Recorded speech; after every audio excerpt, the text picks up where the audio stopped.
Today we are going to start the manhwa known as I'm Struck on the Same Day for 1,000 Years. The story starts where we get to know that the main character is stuck on the same day for his entire life like an endless loop.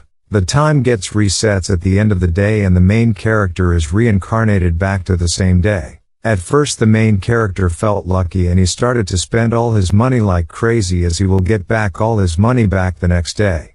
But soon he got bored and started venturing in the field of crime, gambling and things like that, as he doesn't have to worry about the consequences as it will be reset the next day. He even gets irritated, so he tries to kill himself to end this loop but fails every time. But, at 7 a.m. on July 7, 2020, when the main character turns 1,000 years old, seems like he was telling his story to a beautiful girl in a nightclub over the bar counter. The girl in response questions him whether he actually made such a story and labels it as an old tactic. The main character assures her and speaks of his skills and also says that he'll wake up tomorrow again in the same loop even if he sleeps with her. The girl is a bit anxious at first as it's her first time meeting such a person and so texts her friend to help her. The main character says that her friend is not going to come and says that her ex-boyfriend had come back to her life and so she is going to stay with her. The cute girl says him to stop lying, to which he replies to wait for the next 9 minutes and 13 seconds, after which she will receive a call. Just then, a rude guy forcefully holds the girl's hand and starts to harass her. The girl tries to let her go of the rude guy's possession but fails, so the main character interferes and asks the rude guy to come over to him.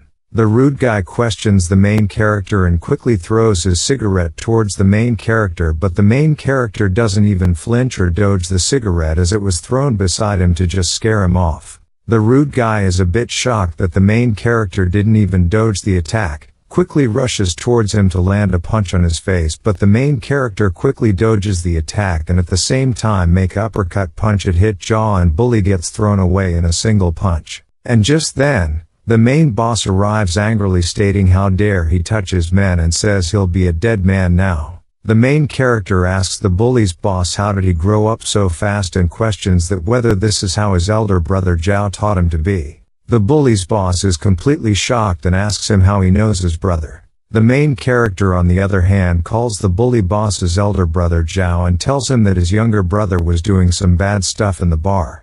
He even goes on to say that if he doesn't want to start a war in China, then he must do what the main character said in the main meeting. He ends the calls by telling Zhao to keep his people in check else there won't be a second chance, as he throws the phone to the bully's boss, who then instantly apologizes for his action. The main character, being in a good mood, says he won't bother them. The beautiful girl is now in utter disbelief and asks herself as to who this person is. Just then the girl receives a call from her friend and her friend apologizes as she cannot come to the bar as her boyfriend came back, and she quickly hangs up the phone. The beautiful girl is in disbelief as the main character's words come true. The main character then asks the girl to come with him and takes her to the garage, pointing to a luxurious car which is not his, and he steals the car in front of the girl as he knows that the time will get reset at the end of the day. The girl questions him that he won't leave her home alone, to which the man goes into Sigma mode saying he's not interested into girls who use a ton of makeup to look pretty. The girl gets angry and brings out a wet wipe and uses it over her face to show the main character that she doesn't use makeup, to which she is now rated 9/10 by the main character. The main character offers her to go to her place as he can prove he is not lying and that the bed in his house is pretty big. The girl gets cautious and says that she will call the police if anything happens to her. The next day the main character wakes up saying that he woke up the same day again and that the girl is gone. Just then the girl enters from the bathroom and says that how come the say is not repeating, to which the main character is completely shocked and the girl now demands an explanation to why is it 8th of July. The scene then shifts to a car chase where Wang's men are chasing Wu Chen and the girl, who are running away in Wang's red car. The goons threaten Wu Chen to stop the car or they will kill him with a gun pointing towards them. The girl is terrified, but Wu Chen says it's a fun part as he speeds up in car. Wu Chen dials an unknown number from which a woman replies hello, and Wu Chen refers her as Mrs. Li and informs her that there is a traitor present in her team who can make her lose the bet. Mrs. Li is shocked and asks Wu Chen about how he knows about the bet, to which Wu Chen replies that he has his own sources. Wu Chen says that he can also tell more about her brother, but for that she has to send someone to meet him downstairs in her office within half an hour so that they can talk in person with her. Mrs. Li is curious and demands to who is she speaking to, but Wu Chen is caught up in the chase, being pinned down by both the cars on his side. Wu Chen makes a clean drift which amazes the goons chasing him, and they are in awe of his driving skills. Wu Chen quickly makes an escape and arrives at the girl's house. The girl tells Wu Chen that she won't be asking him how he knows her house address, as he will repeat his old crappy story, but before leaving, she compliments his driving skills, wants to know from where did he learn it from. Wu Chen, being Wu Chen, replies that he practiced it through his multiple lives, as he also died a lot of times while learning such driving skills, and cautions her not to try it out as she only has one life unlike him. The girl is now irritated and asks him to stop lying and not expect her to call him even if he has her number now. Wu Chen drives away from the girl, and the girl thinks that the night was probably arranged by her friend, as Wu Chen wouldn't be knowing where she lived. She feels confident and thinks she won't let Wu Chen escape from her hands. Half an hour later, we are shown a girl named Li Ruobing, who is a star entrepreneur in the Donghai city, but her background is very complicated, as she is the sister of Wang Zhuangyuan, who can easily destroy the whole of East China, and because Li Ruobing is very beautiful, Wu Chen had a deep relationship with her during his lifetime. Wu Chen then arrives in Li Ruobing's office room, and she asks the guard to leave and starts to read Wu Chen's entire life summary of his education, his mother, and about her sister Wu Jiao, who goes to a high school. Wu Chen compliments her on finding so much information about him from just his phone number. Li, while tearing his information, mentions that he looks like an ordinary person, and an ordinary person cannot know about the bet, and demands to know who Wu Chen really is.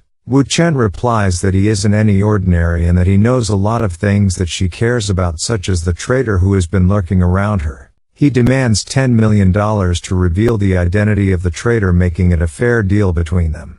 Li Ruobing questions whether she should make a deal with a person who came out of nowhere and a person can be trusted, while she quickly pulls out her gun from her drawer and points it at his head. She demands him to explain everything or she won't let him get out alive. Wu Chen replies that he knows that she will surely shoot him, but then he tosses the bullet cartilage from the gun magazine in his hand.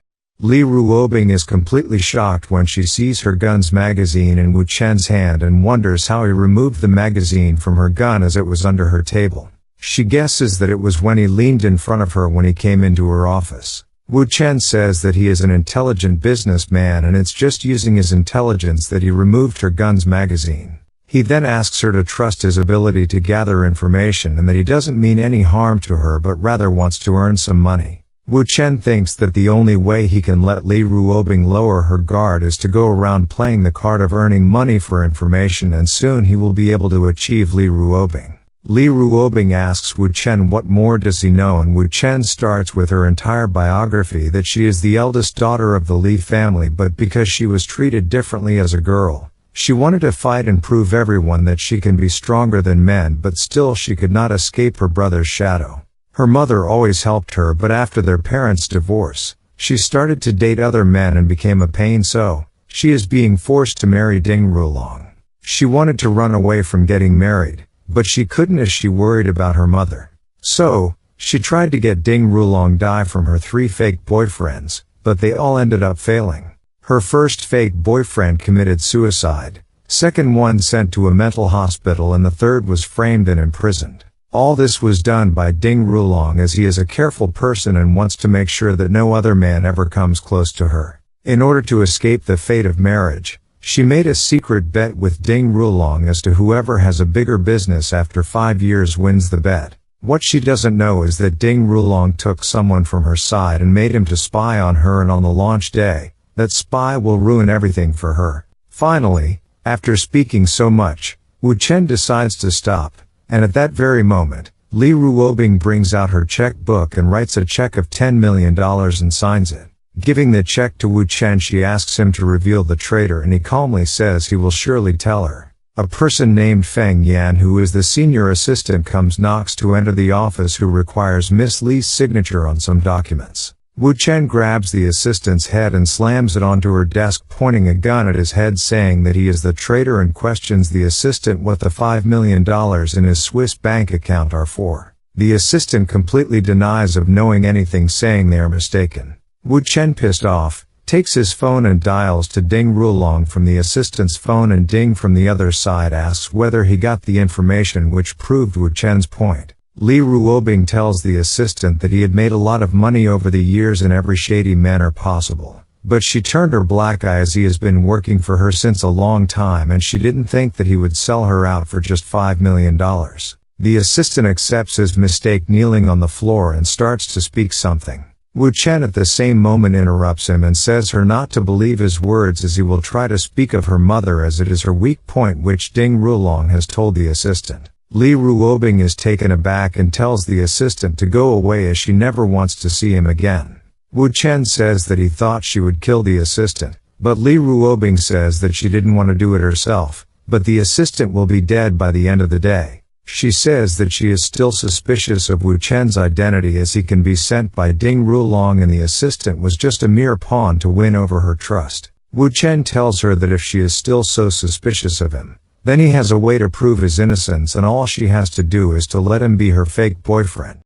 Wu Chen speaks to Li Ruobing about how concerned Ding Ruolong is about his reputation, and will not still back quiet if Li starts going out with him. So, by becoming her boyfriend is the best way he can prove his innocence. Li Ruobing tells him that she had 3 boyfriends in the past, and all 3 got screwed up by Ding Ruolong. Wu Chen knows that and says that if people want to climb higher, then having a relationship in life will make it very interesting. Li, pointing a gun at his forehead, admits that he is very special. He is courageous and bold, but he is very young, and it would be a pity as he could die, and asks him, isn't he afraid of this? Wu Chen says that if she really wanted to kill someone, she would have called someone in by that time, and that there is nothing to be afraid of. Li Ruobing is impressed by Wu Chen and says that couples should have an intimate photo, and goes on to click photos with Wu Chen. With this, she can confirm Wu Chen's identity by sending a photo of them as a couple to Ding Ruolong, and at the same time also irritate and offend Ding Ruolong. From that day onwards, Wu Chen is her boyfriend, and she asks him to become her personal assistant, and that she will get someone to fill the position later, and wants to know what happened to her brother. Wu Chen tells that the top 3 clubs of China run by her brother, the East China Sea Crown, the Central China Regal, and the South China Sea Plaza, which everyone knows. But the East China Sea Crown has done something beyond their boundary, which involves many top celebrities, rich people and officials, and an investigation has begun 3 months ago in this matter. Wu Chen mentions that according to what he knows is that their network will be closed in another month at the most. Li Ruobing is shocked, and Wu Chen tells that it is not only her brother's problem but also troublesome for the entire Li family. Once the investigation is done, her brother will not only be sent to prison, but the Li family can abandon her brother. Li Ruobing tries to confirm it in a serious manner and asks for a surety regarding the information. The scene then shifts to the East China Sea Crown Entertainment Club, where the goons are explaining of what happened during the car chase. Wang Zhuangyuan, who is Li Ruotai's right-hand man, is furious that a person had stolen their car, injured their man, and even used their Li surname, and questions whether the person wishes to live any longer or not. Zhao Guzai, Li Ruotai's left-hand man, says that it's strange that someone would have his phone number and know about the May rally. Whereas Li Ruotai, the eldest grandson of the Li family, wants to meet the person himself so that he can kill that person with his own bare hands. Just then Li Ruobing enters the room, and everyone is startled by her sudden appearance. Her brother Li Ruotai tells his subordinates to put out the sum urgently, as he fears and respects his sister very much, and asks Li Ruobing whether there is any urgent matter, as she came in person to meet him. Li Ruobing says that she has to introduce someone to him. Wu Chen then says that he borrowed his car yesterday to play, and so he tosses over the car keys to him and says that the car in the underground parking has a lot of fantasy fashion. Just then the goon who chased Wu Chen yesterday shouts that this is the same person who used the Li surname yesterday. We can see that Ruotai, who the eldest grandson of the Li family, is actually the most favored and is able to use most of the family's power, so, compared to Li Ruobing, he is really strong, and his strength is also not weaker than Ding Ruolong. Li Ruobing, on the other hand, grew up tough since she was a child, as she spared no effort whether it was to protect her brother or to beat him up, which also led Li Ruotai to respect and fear his sister. Ruotai was just going to speak about Wu Chen, but Li Ruobing immediately pulled his ears and said him that Wu Chen is his brother-in-law. Everyone was shocked at this revelation, but Li Ruotai didn't believe it, as she could be playing the fake boyfriend trick again and felt that Wu Chen is also an ordinary person. He asks her of a reason to be with Wu Chen. Li Ruobing starts acting up and says that she is not feeling well lately and leans on Wu Chen's chest and says Wu Chen that it's all his fault. Wu Chen asks her that, isn't she going too far with her drama, and says that he isn't afraid of Ding Rulong. But Li Ruobing's brother is completely stunned seeing Wu Chen and her sister so close to each other like a couple. Li Ruobing's brother, Li Ruotai, the eldest son in the Li family, is completely shocked seeing his sister Li Ruobing and the young man Wu Chen so close. Seeing them so close, he thinks as to whether his sister Li Ruobing pregnant with Wu Chen being the child's father. Li Ruotai, seeing his sister and Wu Chen so close, thinks that Wu Chen is just an average guy in terms of his looks. Neither the most handsome man nor a bad-looking man. So, he gets suspicious as to why is his sister going out with an average young man like Wu Chen, who is in his early 20s, whereas her taste is clearly in men older than her age. Li Ruotai gets concerned for her sister, thinking that maybe Wu Chen is deceiving his sister and wants to use her by making her fall in love. As, according to him, love can sometimes make people completely blind and make them so crazy that then think nothing except love. Li Ruotai, being concerned, is now desperate to save his sister from the young man Wu Chen. So, he questions them on when did the two of them meet. Wu Chen replies that they both met 3 months ago when his sister was recruiting interns at a university, which amazes Li Ruobing, as even though she did recruit interns at a university, she wonders as to how does Wu Chen know about it. Li Ruotai tries to bring some sense into his sister's mind, telling that she has only known Wu Chen for only 3 months and reasons that in such a short amount of time how she could know everything about Wu Chen to make him her boyfriend. Li Ruotai now questions Wu Chen about his men, informing him about Wu Chen being with another girl in the Lotus Bar the day before. Li Ruobing is shocked that Wu Chen was with another girl, but Wu Chen clarifies it to clear any misunderstand that the women he was in the club the previous night was Mu Qian, who is the daughter of Mu Sihai, and they are the owners of the East China Sea Mu Biomedical Group. Wu Chen says that Li Ruotai should in fact thank him, as if he had not intervened and saved the girl last night in the club from Lu Huzai and his men for trying to bully and harass her. The girl would have become a huge problem for everyone that no one, including Li Ruotai, could stop. We get to know that the East China Sea Mu Group is the leading biomedical group in the region, and Mu Sihai, the girl's father, is worth billions of dollars, who is also the deputy to the National People's Congress with a lot of contacts within the party. Wu Chen tells him that if in case they had a war against the Mu Group, even if the Li family won, they still would have to pay a huge price at the event. Li Ruotai realizes the grave danger he was saved from, thanks Wu Chen for the help. Li Ruobing is impressed with Wu Chen, as he could subdue her brother, who is a person who is not even afraid of anyone, with just a few words. She then stops the matter and tells them that she came for something important to discuss with them. She tells Li Ruotai that someone from the higher up wants to move the Crown Club's control from the Li family, which makes everyone present in the room shocked at what she said. Li Ruotai himself is very shocked at this revelation and tries to deny it, telling her that he himself had taken care of everything in that matter and he would have known about the matter the very instant if it was the case. Wu Chen corrects him, stating that he should not have blackmailed the people with the video he had taken and should have cut all his business relations with Xiehu a long time ago. Li Ruobing is very furious on her brother, as even after advising him multiple times that Xiehu is not a good person, he is still in touch with Xiehu and is working with him.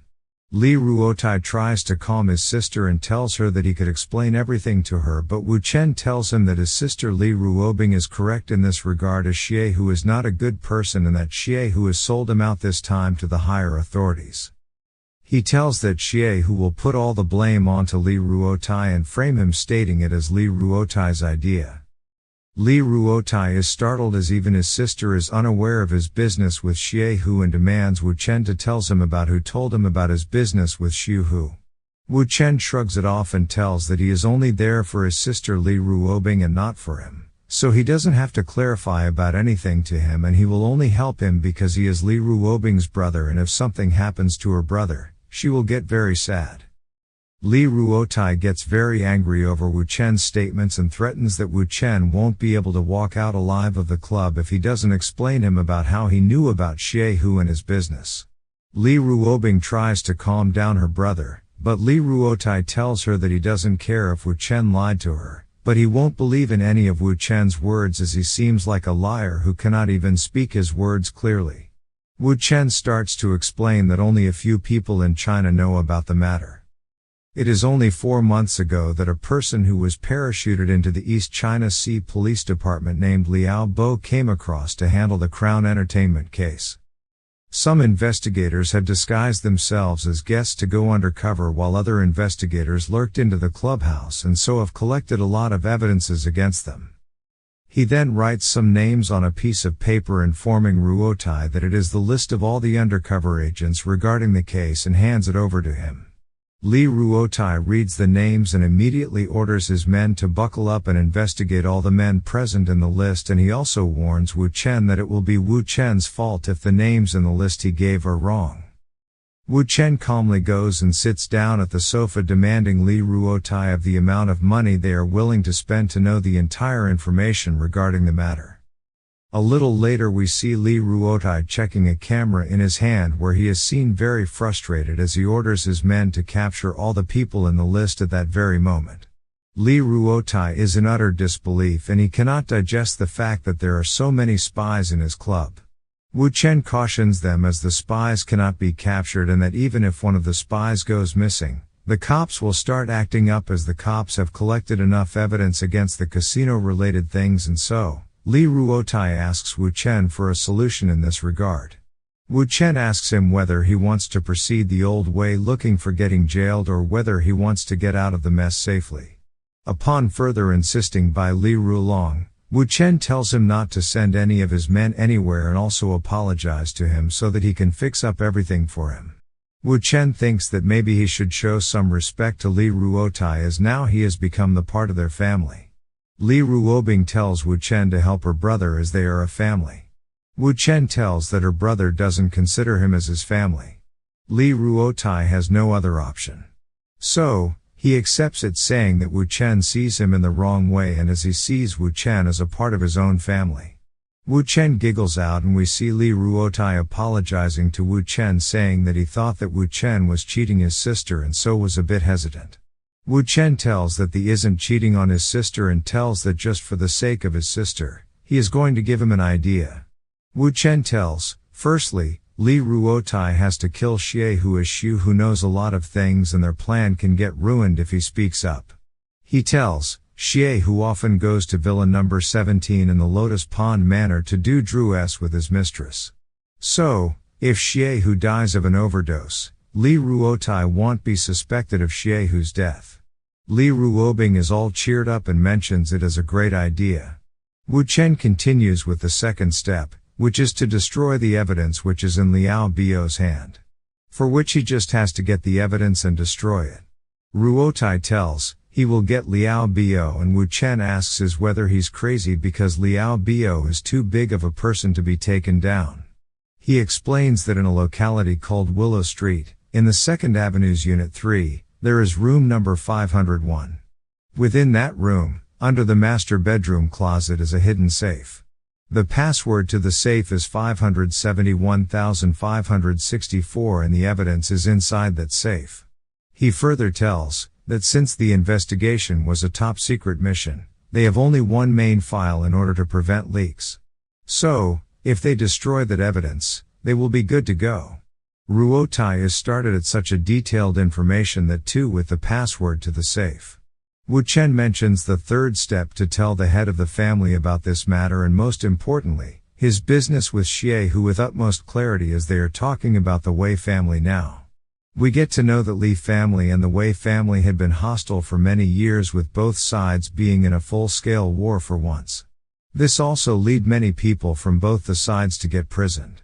This is also the reason why the Li family wanted to get Li Ruobing to get married into the Ding family in order to join forces with them as the Wei family has an upper hand over the Li family.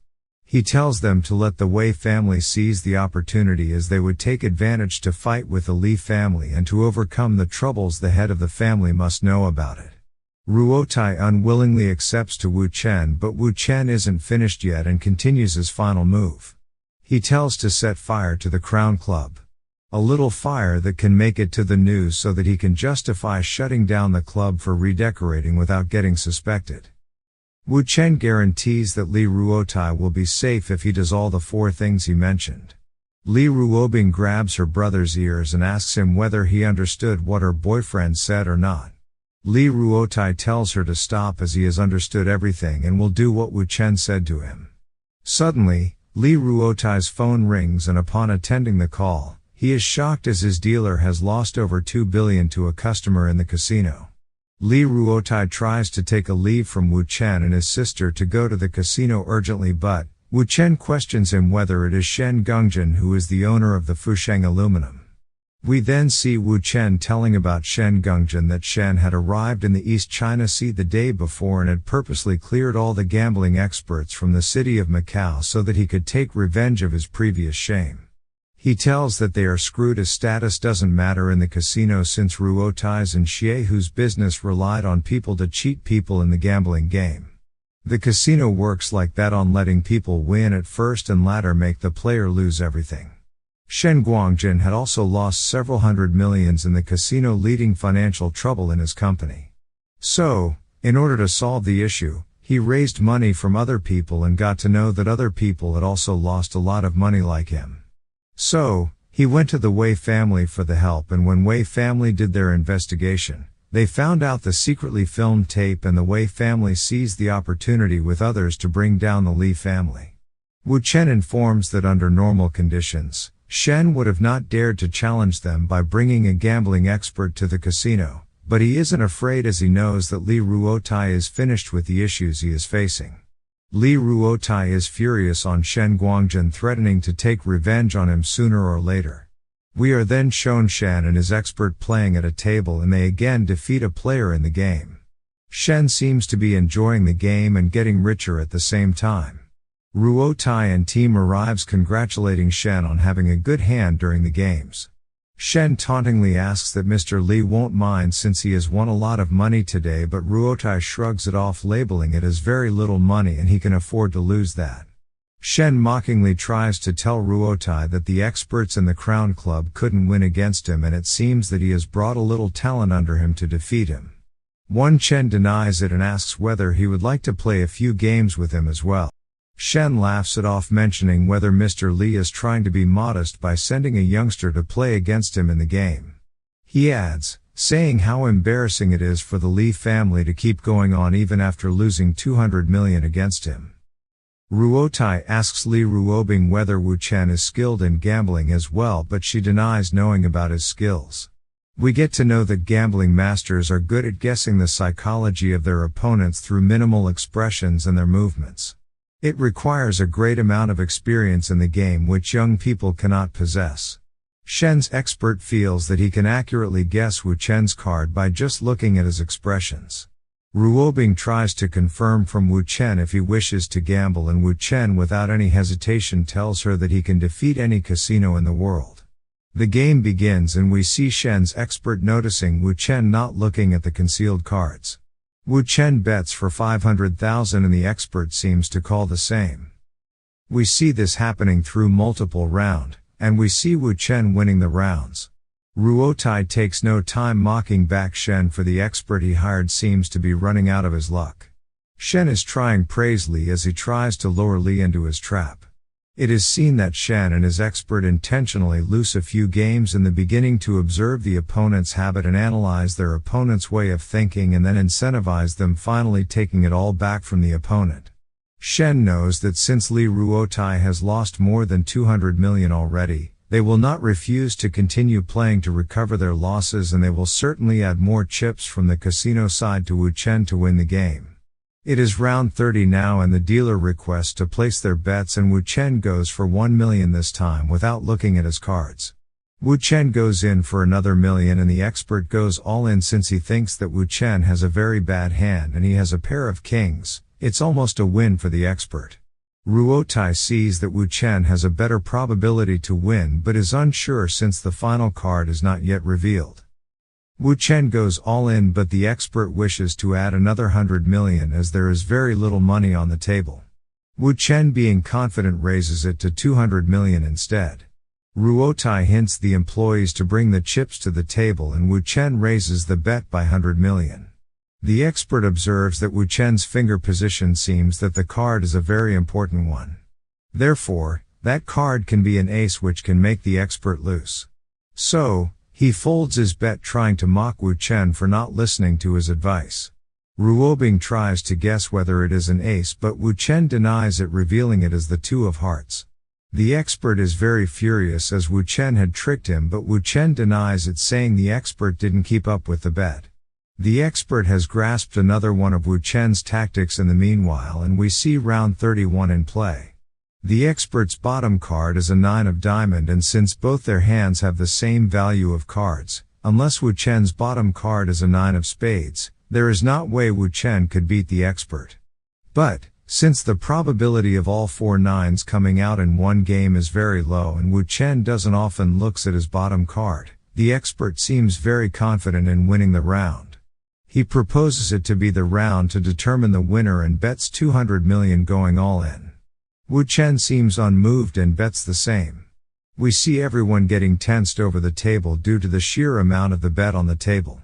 Li Ruobing questions whether going all in for 200 million is a bit risky and her brother consoles her, saying that since Wu Chen has been lucky so far, he sees no problem at the moment. The expert also goes all in and advises Wu Chen that the most important thing while gambling is to not lose his mind. Because if he cannot control his mind, he won't be able to go too far. He confidently plays his card and mocking asks whether Wu Chen considers himself as the god of gambling that he bets without even looking at the hidden cards properly. With this he joyfully tries to claim that the 200 million is now his. Everyone is shocked as they think the game is now over since the expert has the guaranteed win. Shen teases Li that they won't mind losing such a small amount since they are a very big family, since Li had mentioned it earlier when he met Shen. Li could only accept this without replying but Wu Chen taunts as to if they are all done and to see the final card in his hand for themselves. The expert is all tensed up and as he snatches the card from Wu Chen's hand, he is terrified at seeing the 9 of spade as Wu Chen has now won the bet. He tells since it is impossible to read the cards. He asks as to when did he read the cards? Wu Chen asks whether they really thought that Wu Chen didn't look at the cards and explains that he had been checking his cards every time since the first game. He looked at the cards without their notice. He tells that the expert is a good player but just too egoistic, that he thinks that really figure out his opponent by just playing a few hands, just like how he tried with Wu Chen, and whether his flaw was really a flaw and whether his moves were habitual, that even for a split second he didn't think that Wu Chen could be trying to fool him. He reveals that he had been controlling the entire game since the beginning, in which the expert fell as a prey. Ruotai exerts pressure on Shen, telling him that Shen must be in big trouble since all the money he used were borrowed from others. Shen couldn't believe the situation and orders the expert to walk outside to talk. Wu Chen interrupts them, questioning them as to where they are going.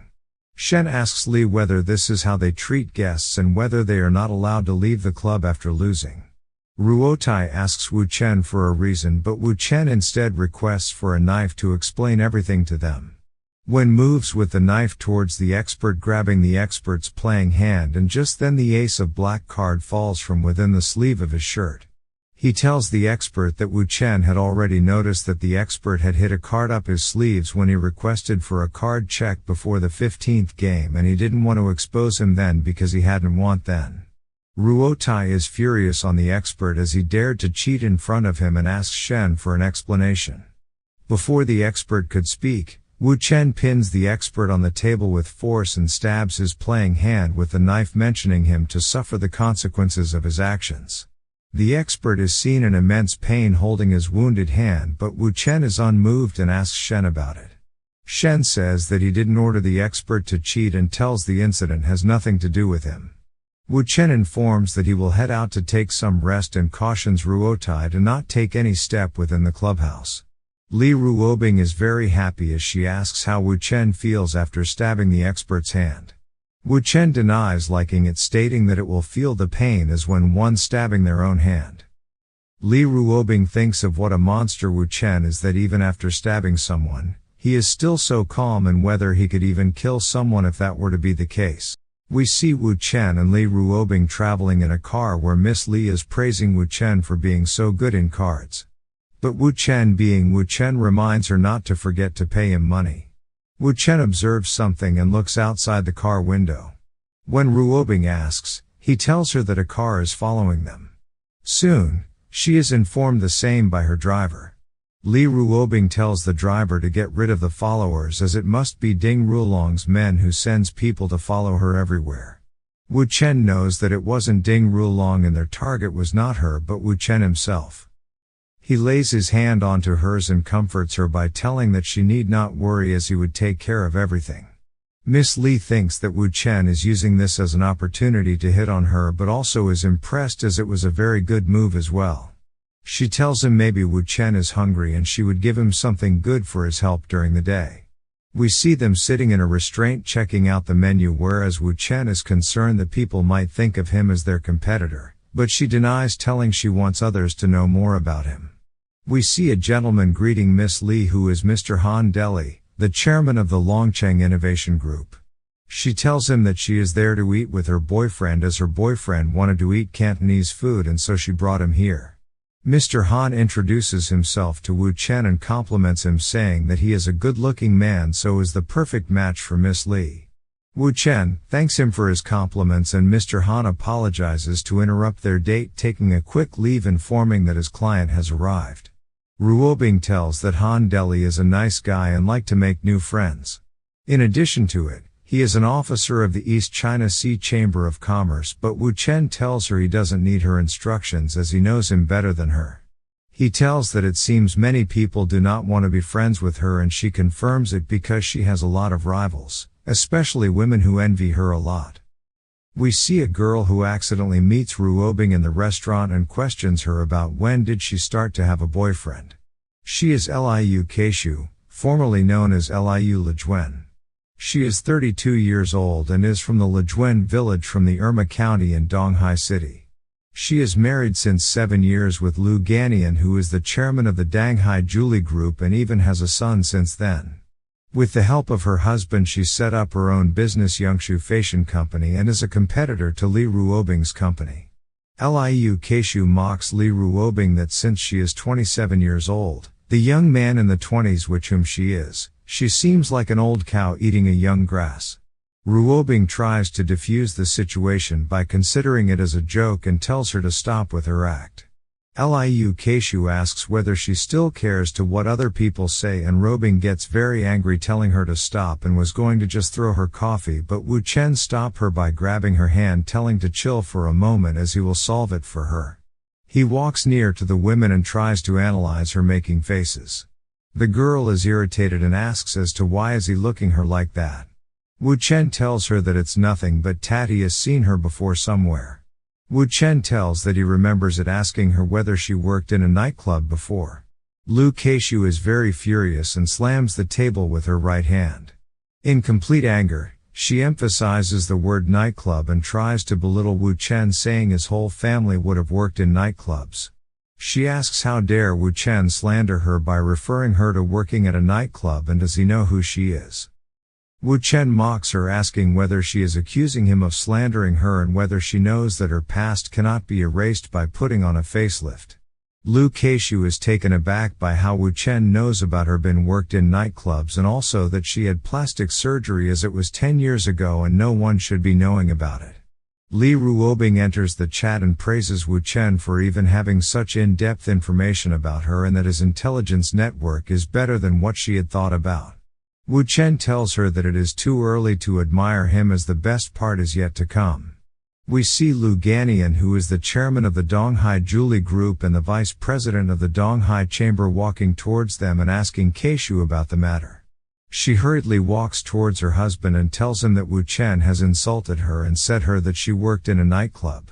She asks him to take revenge on Wu Chen for insulting her. Lu Ganyan asks Li Ruobing about who is the guy with her. Ruobing tells her that he is her boyfriend named Wu Chen. Ganyan tells Wu Chen that since Ganyan is a respected person in Donghai and since he has humiliated his wife, it is equal to slapping Ganyan's face, and so the matter cannot be solved with just a few words. Wu Chen tells him that there is someone who can solve the matter for him. Lu Ganyan questions him whether he thinks that Ganyan won't do anything just because he is with Li Ruobing. Wu Chen tells that he is not talking about Li Ruobing but is talking about Ma Huifang.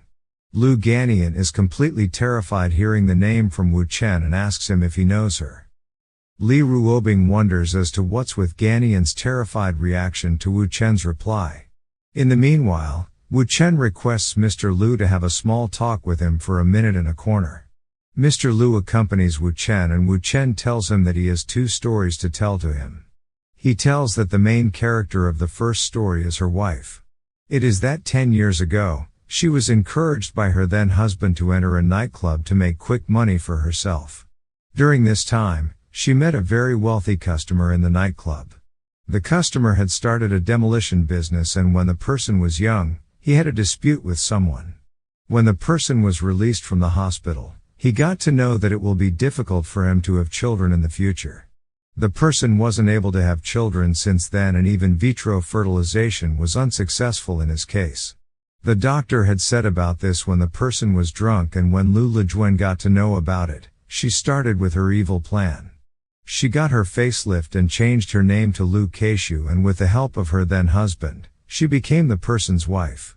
3 months later, she got pregnant, and a baby boy was successfully born. Of course, it wasn't the client's child but the child of Lu Keishu and her then husband. She knew that Ganyan could ask for the paternity test, so she bribed a hefty amount to the doctor to lie about it. Wu Chen tells Mr. Lu that even Mr. Lu would have known that the child does not look like him and that he is just trying to deny the reality because he is eager to have a child. The final part of their plan was to get him to die in an accident and inherit the billions of dollars he had in his possessions. Lu Ganyan is surprised but denies that he cannot believe the mere words that Wu Chen spoke. Wu Chen tells that his wife's cousin is in his company and that the cousin is her concubine in reality. He warns Mr. Lu that the 2 of them together are still cheating on him. He explains that Lu Keishu went out with her lover the day before in the afternoon to have an affair. She deliberately took the stairs to avoid the people. He hints to Mr. Lu to check the surveillance cameras to check it himself. Or, he can ask his wife about it, but, to know the truth, he would have to swindle about the matter a bit.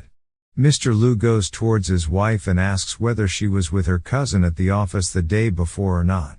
She replies affirmatively and tells that she was in the office until the end of the day. Mr. Lu tells that his cousin told him that they both went outside to talk to a client and were not in the office. Lu Keishu says that maybe her cousin said it by mistake. Mr. Lu instead tells her that he should rather call her cousin to know about it instead.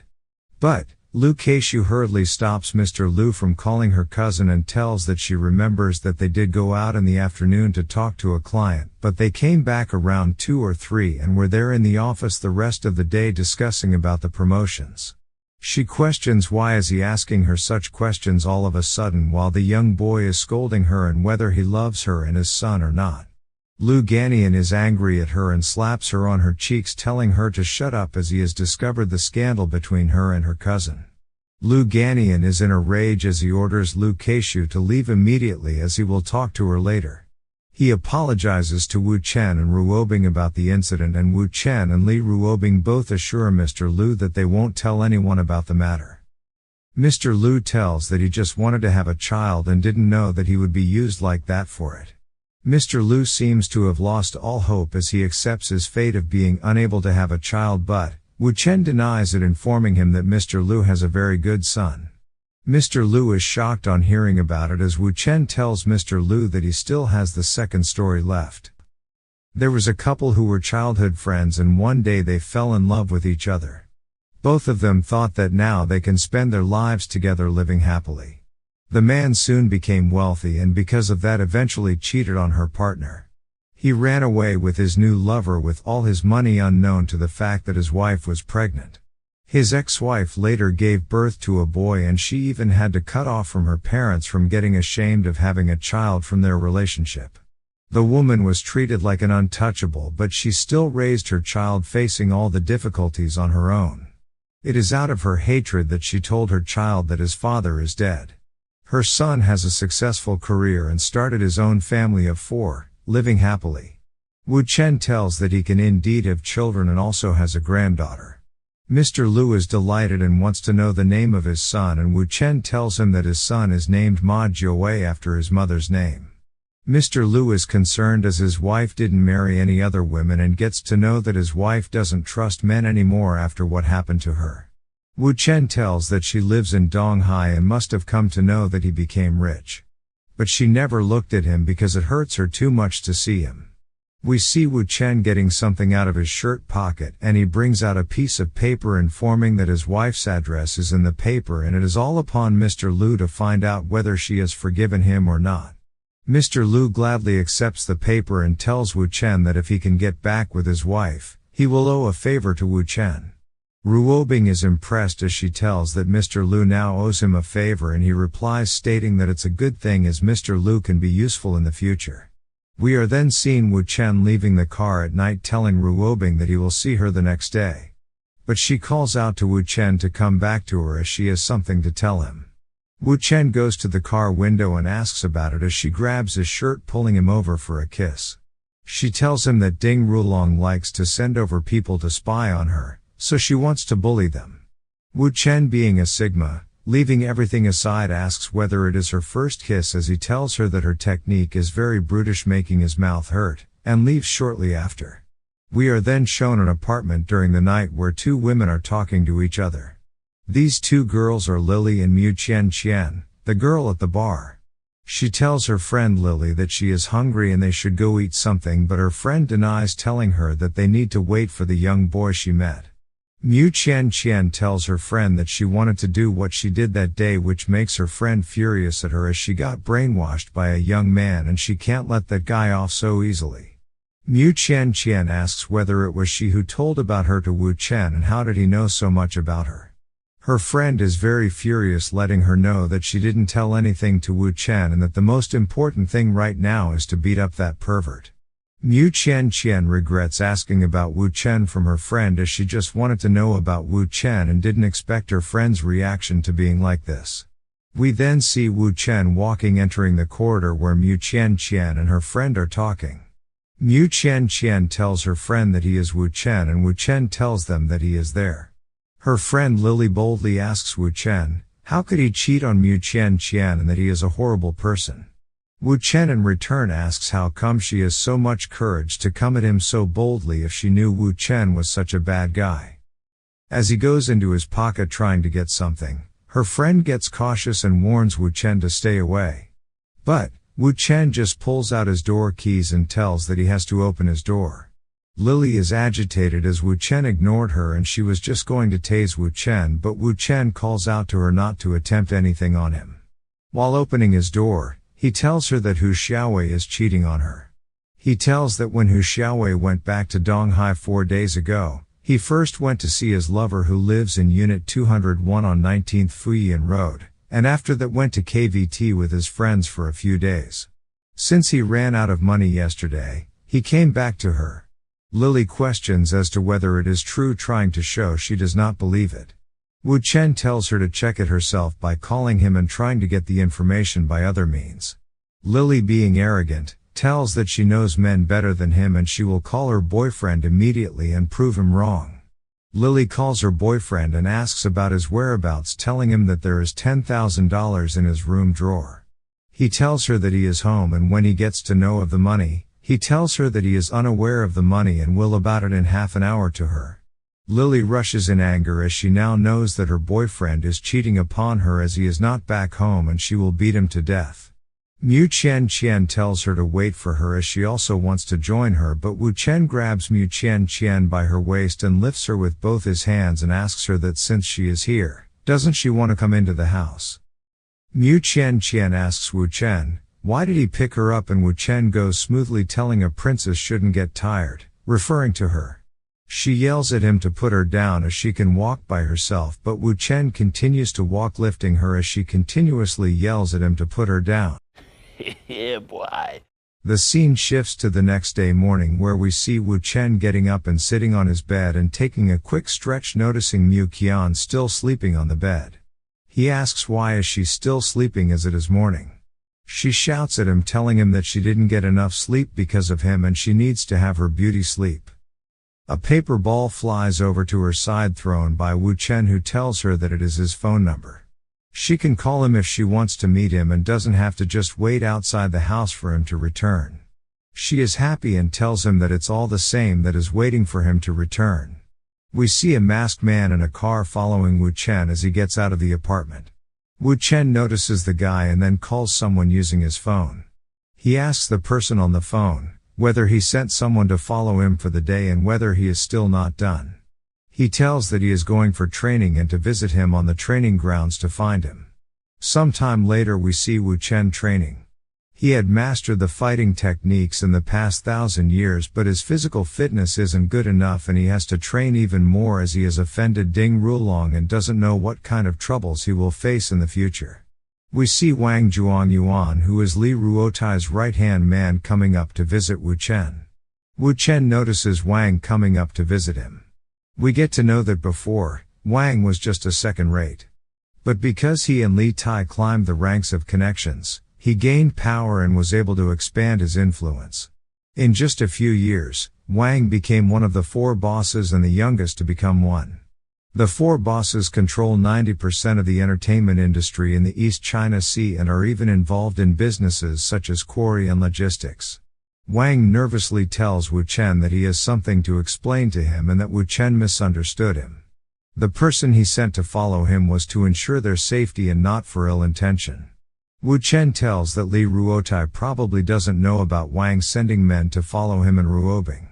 And since Ruotai is very protective of his sister, if he gets to know about Wang following them, Wang will get screwed.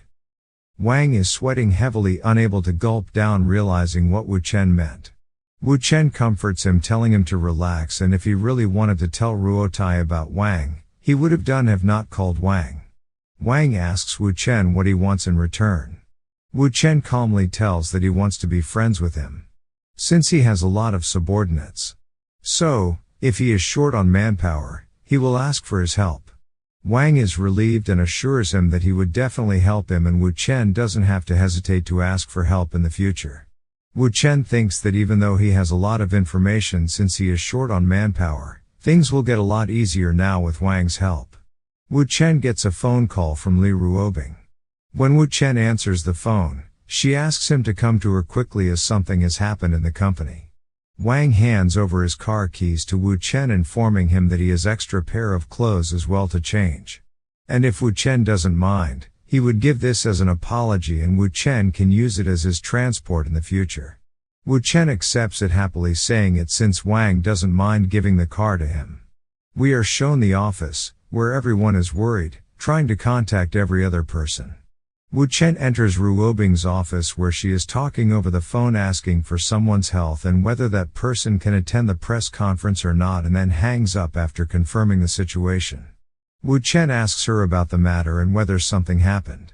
Ruobing informs that their product spokesman, who is a new generation female singer, Deng Zunya, has met with a car accident. Wu Chen tells that he helped her yesterday find the traitor, and since Ding Rulong found out that they could not steal the information, it seems that they got Miss Dang into an accident so that she could not speak for the new product of the symphony fashion, and this obviously is not a coincidence. Ruobing is sad that Ding Rulong did such a thing, and he even violated the rules of their bet and even used his family's influence. Wu Chen, on the other hand, asks whether she wants him to help her find a new spokesperson. She asks that she does need a spokesperson and whether did he find someone for the job. Wu Chen asks whether a national first-class movie star with the Golden Horse Award, the Golden Image Award, and the Golden Rooster 100 Flowers Film Prize, Tao Manying, qualified for the position. Ruobing mocks him, saying that such a popular movie star would never even meet them, let alone be their product spokesperson. She knows that he is trying to help, but he shouldn't bluff her like this. Wu Chen places a bet on the same since she doesn't believe him. a bet whether he can get Tao Manying to show up in their office tomorrow morning to sign a contract with them. We get to know that Tao Manying is a popular first-class actress who was also the first one to enter the ranks of international film stars by sweeping the awards of every major film festival with her major production, The Sword and Autumn Water. She has been receiving many endorsements since then, becoming one of the highest-paid actresses in China. Ruobing questions him whether he is saying that he would sign a contract with Tao Manying the next morning and whether he is joking, as she is now filming abroad and has multiple makeup endorsements to do, so it isn't possible. Wu Chen is adamant, telling her to bet on if she doesn't believe him, and she readily accepts to make him leave her alone. Wu Chen wants to tell that if he fails to get the contract signed by the next morning, he would pay her $20 million. But, if he wins, $20 million will be very less for the endorsement he will get her, and she can't be jealous if he wins. Ruobing wants to know why would she be jealous, as they are just pretending to be a couple and she is not in love with him.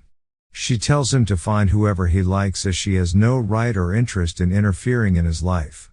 Wu Chen seals the deal for the bet, going to take a leave, but then tells her to put $20 million in his account, hinting that he has already won, making Li Ruobing very irritated. Wu Chen comes out of the office calling someone and asking for a favor. We see Wu Chen and Wang walking into a gaming cafe. Wang informs him that all of the men are his brothers who are good at gaming and asks what he wishes to do. Wu Chen tells everyone to turn on their PCs and play the legendary City Lords, mentioning a specific version. He instructs him to get all the players registered and go to the third area that opened at 5:00 the day before yesterday and use a specific name. We see a panel asking for the name, then he tells everyone to wait in the new player area and recharges his ID with $10 million. He recharges it to build a clan waiting for someone to arrive. 4 hours later, we see them playing the same game. The players are all hyped up as they have never played with an account with hundreds of thousands of credits in their game ID. They have defeated multiple monsters and cleared multiple levels. Wang tells that their clan has suppressed the biggest clan in the server and now has become the biggest clan, which has cost them more than $8 million for the levels and equipment. Wu Chen tells him that there are no more casual players on the server and other small clans have quit the game, and all that remains on the server is the Dragon Slaughter clan. He tells Wang that it is time to activate the second step of his plan. We see a message popping up informing every player that the King of Hegemon has started the battle against the Dragon Slaughter, telling everyone to gather at the main city square. We see everyone fighting in the main city square. Wu Chen tells them to gather at the Chiku Square and prepare for the battle with the Dragon Clan. Another person from the Dragon Clan compliments Wu Chen for making so much fortune in the game, telling that maybe Wu Chen is a diehard fan of the game. The person tells that it is still not clear who will win since both clans have similar power. Wu Chen on the other hand tells that the winner will be decided very soon, making. The person asks Wu Chen about how he plans to win, but Wu Chen denies it, stating that the Dragon Clan will win, making the person shocked. Wu Chen orders everyone from his clan to listen to his order and remove their equipment and get off the game. We see everyone getting off the game, which makes the person shocked as he begs like a little kid to Wu Chen to play more with his clan, as it is very difficult for them to find an opponent like Wu Chen. He tells that Wu Chen has spent $9 million in the game, and if he quits right now, he would not be able to become the boss of the server. Seems like Wu Chen was waiting for this exact moment, as his plan succeeded. He tells that he has to go to work since his wife's company is in trouble, as the product spokesperson they had agreed on had met with an accident. So, he has to help her find a new spokesperson. The person cheerfully tells Wu Chen that it's a very small task and he can get as many actresses as he wants since multiple actresses work under him. He tells that he is not bragging about it, but he can also call upon Tao Manying with just one phone call. Wu Chen tells the person that he has some work to do, so will take a leave as he has to go to East China for a company trip, and so he cannot play at the moment. The person is surprised as Wu Chen is also from East China.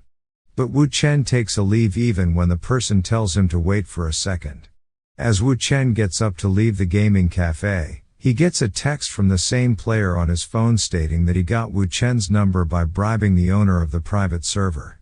He asks Wu Chen to join him at play when he is finished with his business and asks Wu Chen that since they both are in East China, where do they meet? Wu Chen knew about that person and this is all he planned to lure that person for getting the actress to work for him.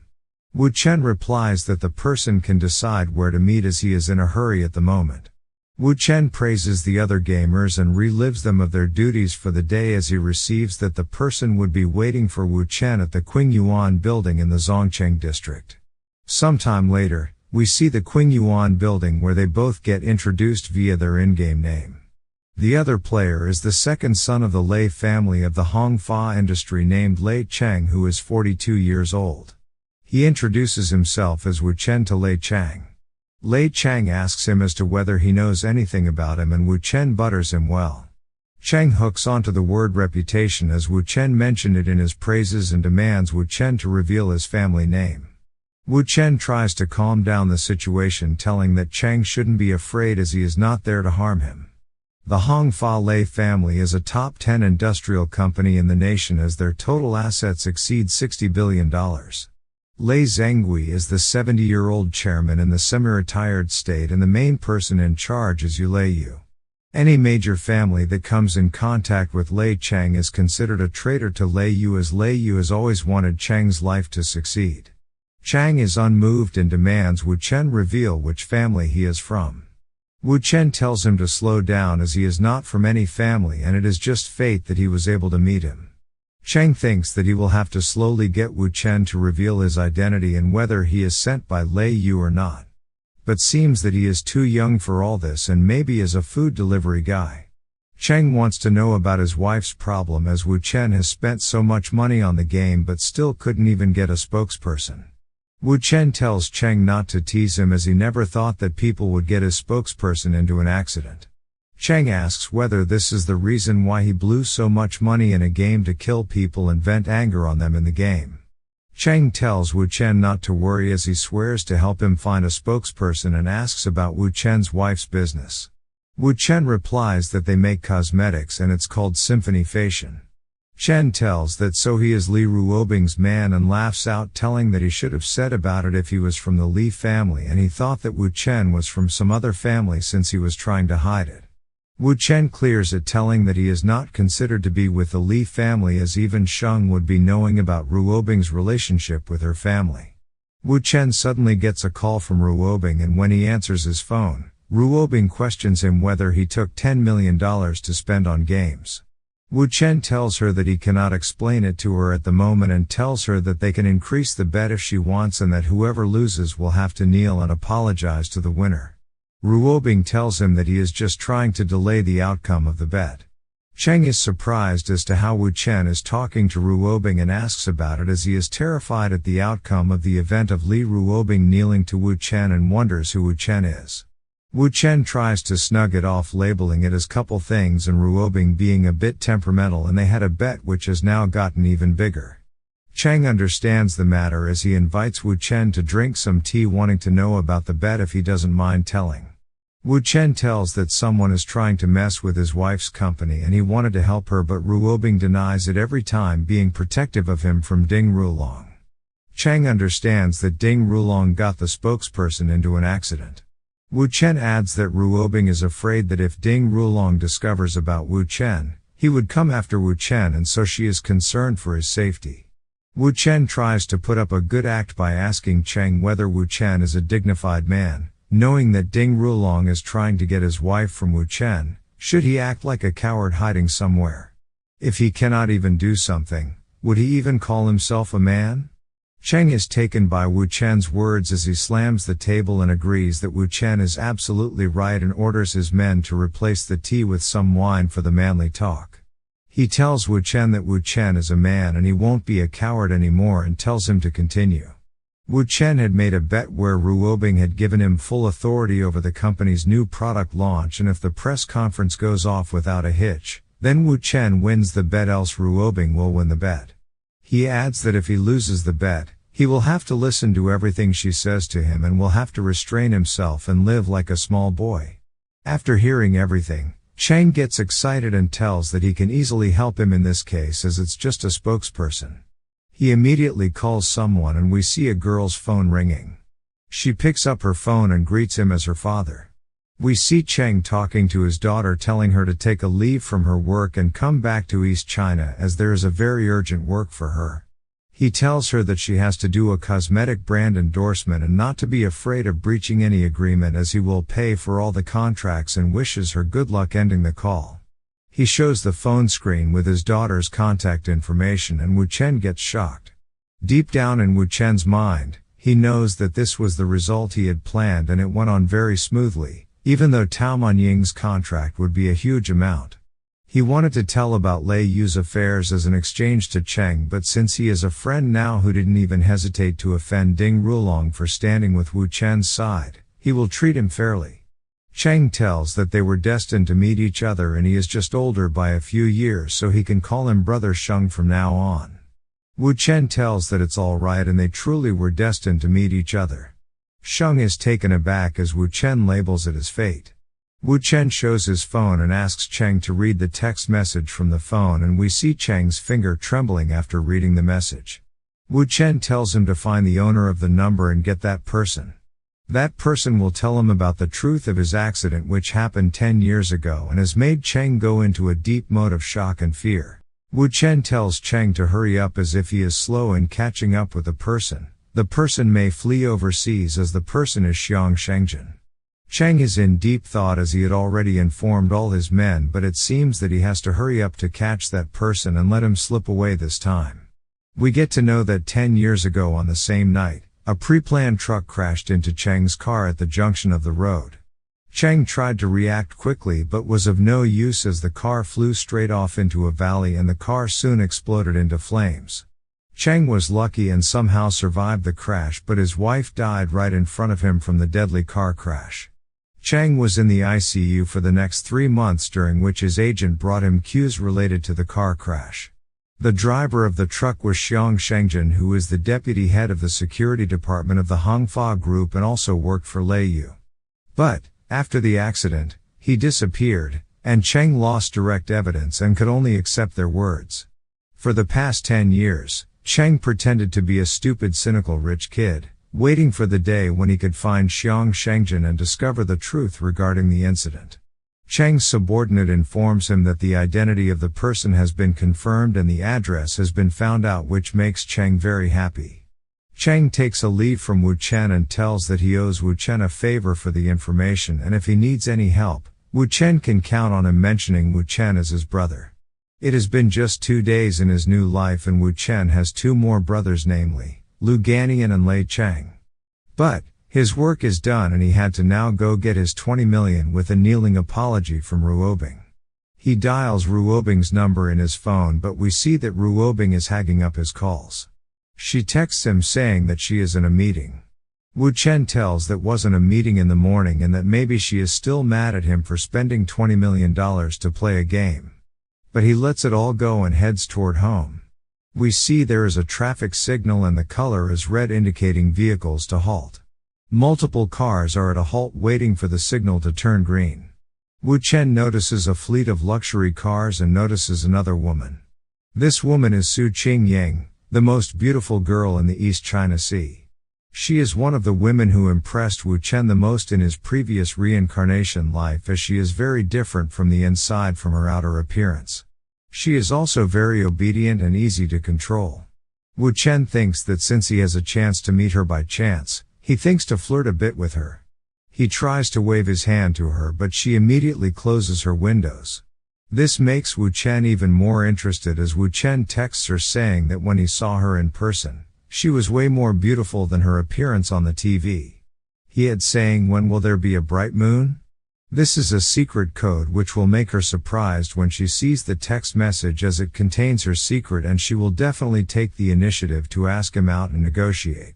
He gets a message thinking it's from her, but he sees that it is from Li Ruotai, as he requests Wu Chen to meet him for he has something to give to Wu Chen. Sometime later, we see Wu Chen and Ruotai standing in front of a lavish apartment. Ruotai tells that the house is 600 square feet with ground plus 3 floors and 1 underground floor along with a courtyard, all for him. Ruotai tells that Wu Chen helped him a lot yesterday, and besides, since his sister is pregnant, she cannot go to live with him in his old house, so he gave him an early wedding present. He asks for his ID card so that he can get the papers done immediately. Wu Chen is a bit startled but doesn't speak anything. The next day morning, the 10th of July, we see a beautiful woman with a bodyguard asking about Miss Lee as she has an appointment with her at the reception. She is asked for her name by the receptionist and she answers it as Tao. The receptionist checks the records but is unable to find the appointment and thinks it is strange and asks her to wait for a moment as she checks about it. We see Ruobing yelling at her employees for not being able to find a spokesperson in the first meeting room. Just like any typical boss, she asks why are they getting paid so much if they cannot even do such a small task. She gets a call from the receptionist, and upon getting to know it's Tao Man Ying, she tells the receptionist to bring the girl to her office. Ruobing is shocked as no one from the company invited her and whether Wu Chen invite her. Ruobing and Miss Tao meet and have a firm handshake as Ruobing apologizes for not being able to inform the receptionist about the meeting. Miss Tao is very chill as she praises her beauty and that she and Wu Chen are really a very good couple. Ruobing asks her to have a seat and asks how does she know and meet her husband? Miss Tao tells that they do not each other but her godfather, Lei Cheng, and Wu Chen are both brothers, and her godfather, Mr. Cheng, had sent her there. Ruobing sweats getting to know about Wu Chen and Mr. Cheng being brothers. She is interrupted by Miss Tao to hurry up with the contract signing since she is in a hurry. Li Ruobing apologizes and orders her employee to quickly bring the contract for signing. They have a firm handshake, exchanging greetings for starting off to work together on the project. We see Wu Chen in Ruobing's office telling her that since the contract has been signed, she should apologize to him as she has lost the bet. She asks Wu Chen about how he knew and met Lei Cheng. Wu Chen tells her that she is asking too many questions and a magician never reveals his tricks. He tells her not to change the subject of their conversation and to come and apologize to him. Ruobing takes off her jacket and then removes her brown heels. Tucking her hair back, she says that she is Li Ruobing and gets down on her knees on the floor. She says that she apologizes. Wu Chen is impressed as Li Ruobing is really kneeling down to him to apologize, and so he lends his hand accepting her apology and telling her to get up. She gets a call from Ruotai who tells her that someone is investigating her boyfriend Wu Chen as he just received the news. Li Ruobing asks about the investigators and Ruotai tells her that it is the Golden Service Group, the Su family. Ruobing asks Wu Chen about why is the Su family investigating him, but Wu Chen tells her not to get involved in the matter as it's none of her business. Ruobing questions whether Wu Chen is trying to be mysterious again and whether he is acting like this because he wants her to pay more attention to him, or is it that he has fallen in love with her. Wu Chen is provoked as he enters his Sigma mode, telling her that she is neither the most beautiful woman nor the richest in the region and that she is always arrogant and unfriendly to strangers as if she looks down upon them. He asks her where she gets that level of confidence to think he would fall in love with her. Ruobing in despise tells him that it feels like he has a lot of women who are all very stunning and beautiful and can overthrow nations. He tells her that he used to have a lot of women before but not much anymore. He tells that it is hard to say if all of them were extremely stunning and beautiful, but were definitely a lot of women who were more beautiful than her. Li Ruobing gets jealous asking about who that woman is as she is interested in knowing about it. Wu Chen tells her that he won't fall for her tricks of inquiring about his private affairs just for the sake of proving a point to her. She teases Wu Chen, telling that since he cannot tell about that woman, she doesn't believe him. But he doesn't need to be disappointed as it is not a big deal for her and he doesn't have to twist his tongue over it. Just then, Wu Chen gets a call from Su Qingying and Wu Chen tells that here it comes.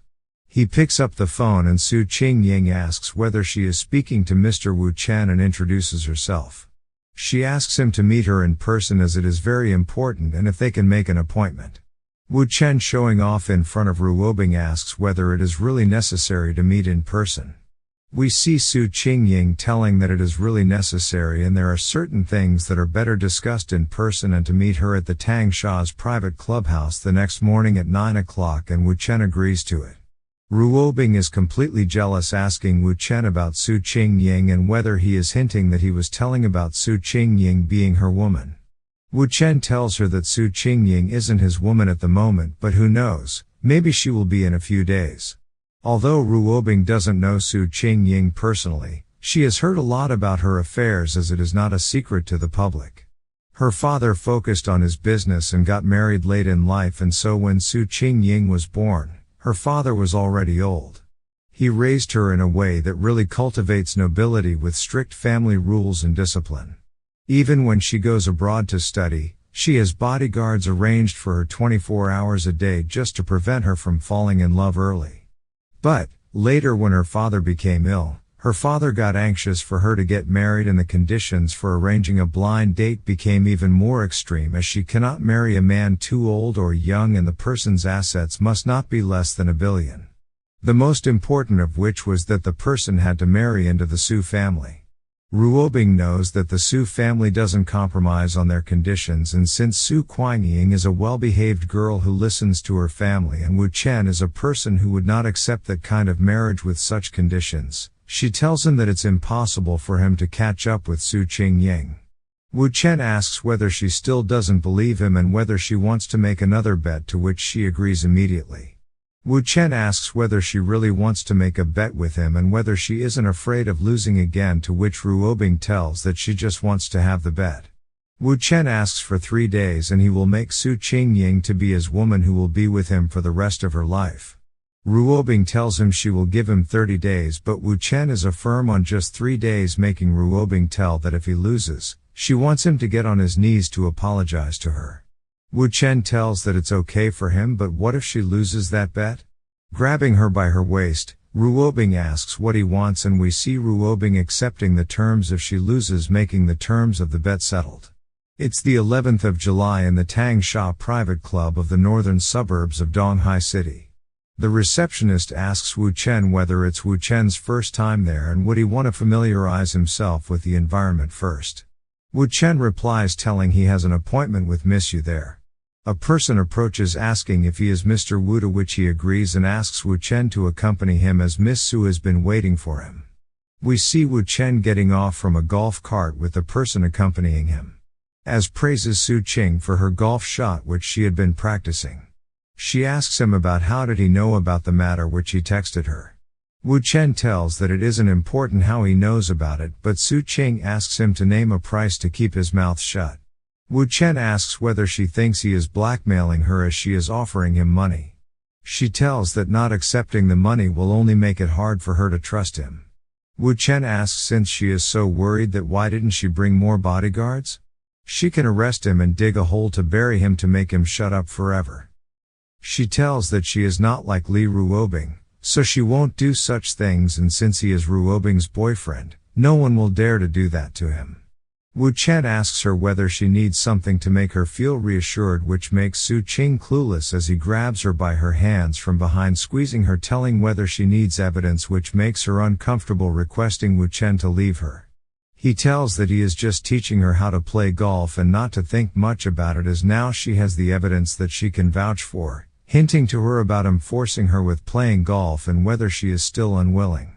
She thinks that Wu Chen is Li Ruobing's boyfriend, and if Ruobing gets to know that Wu Chen was holding her like that and would never believe that he was just teaching her how to play golf, and would definitely tear Wu Chen into pieces.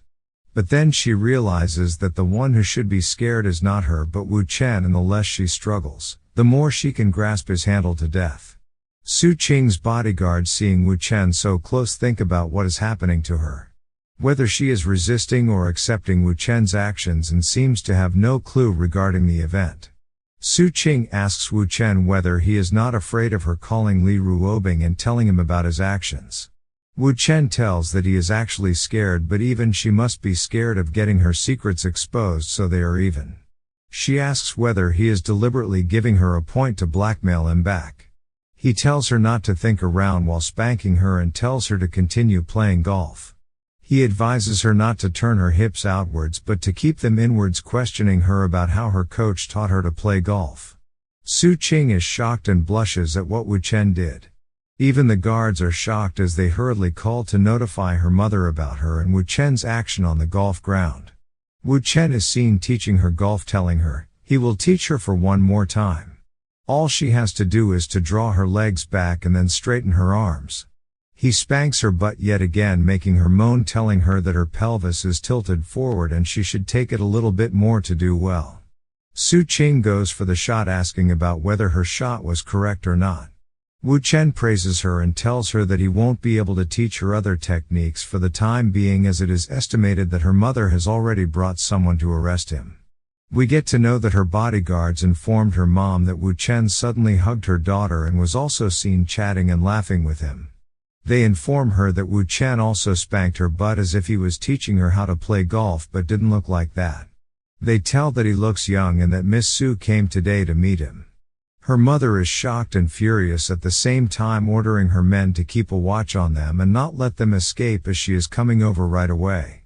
The bodyguards say that they would do as she asks. Su Qing asks Wu Chen that if her mother is coming there, then what should they do? Wu Chen tells that they will talk later and will have to escape from there first. He asks whether she wants to escape with him. This makes her question herself about it. He asks her whether she wants to live like this forever, which makes her nervous. He grabs her hand and tells her not to think much about it and just run. The guards try to catch them from fleeing from the golf court, but they both manage to escape in a red car.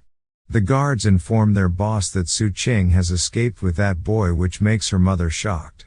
Wu Chen asks her whether she is afraid, which she denies. She gets a call from her mother on her phone. Wu Chen advises her to consider being herself for a day, hinting to live a carefree life for a day.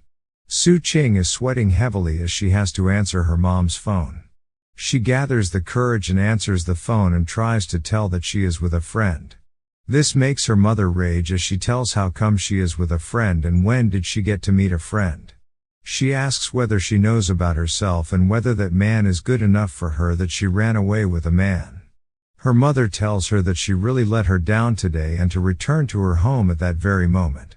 Su Qing thanks Wu Chen in her heart to make her feel herself as she yells at her mother over the phone that she is a human being who can breathe and not her puppet. This makes her mother shocked as she cannot believe what Su Qing said to her. Wu Chen tells Su Qing that her mother will try to mobilize all the power of the Su family to find them, and she tells that her mother is afraid of losing her reputation and so she won't make a big deal out of it. Isn't she afraid that he can really abduct her and sell her somewhere, and whether she still wants to go around with him? She asks whether it even matters, as no one ever dared to approach her in her life and she always lived under a false light. When she was a kid, people always praised her as the kid who always got first place in her exams and told her that she was different from everyone else around. When she started her own business, she was complimented by people who were in her wealth and not who she was. Her mother always made her live the way she wanted to, making her better day after day. She would never let her eat a second bowl of rice so that she doesn't get fat and say the most beautiful in the whole of East China, and she is all tired of this. Su Qing tells that maybe running out with him may be the only chance she has, as he really makes her feel comfortable as a person. Wu Chen believes that she made the right choice and that it's better to change sooner than to be sick beyond cure. She asks whether he is Li Ruobing's boyfriend and whether he is afraid that Ruobing will find out about it as she unbuckles her seatbelt. The next second we see her grabbing Wu Chen by his face and having a French kiss, all lip-locked. Must be tasty indeed. Wu Chen in a bossy manner asks her what is she doing as he is driving and whether she wants both of them to die, and also why is she kissing and biting him at the same time. Su Qing tries to speak something, but Wu Chen orders her to sit still at her place. She submissively follows what Wu Chen says and sits still. Su Qing's hidden attribute is being submissive, which makes her really interesting. Wu Chen remembers the day when in one of his reincarnations on the same day of the millennium, he had got hold of her, the first beautiful girl of the East Sea without any flaws.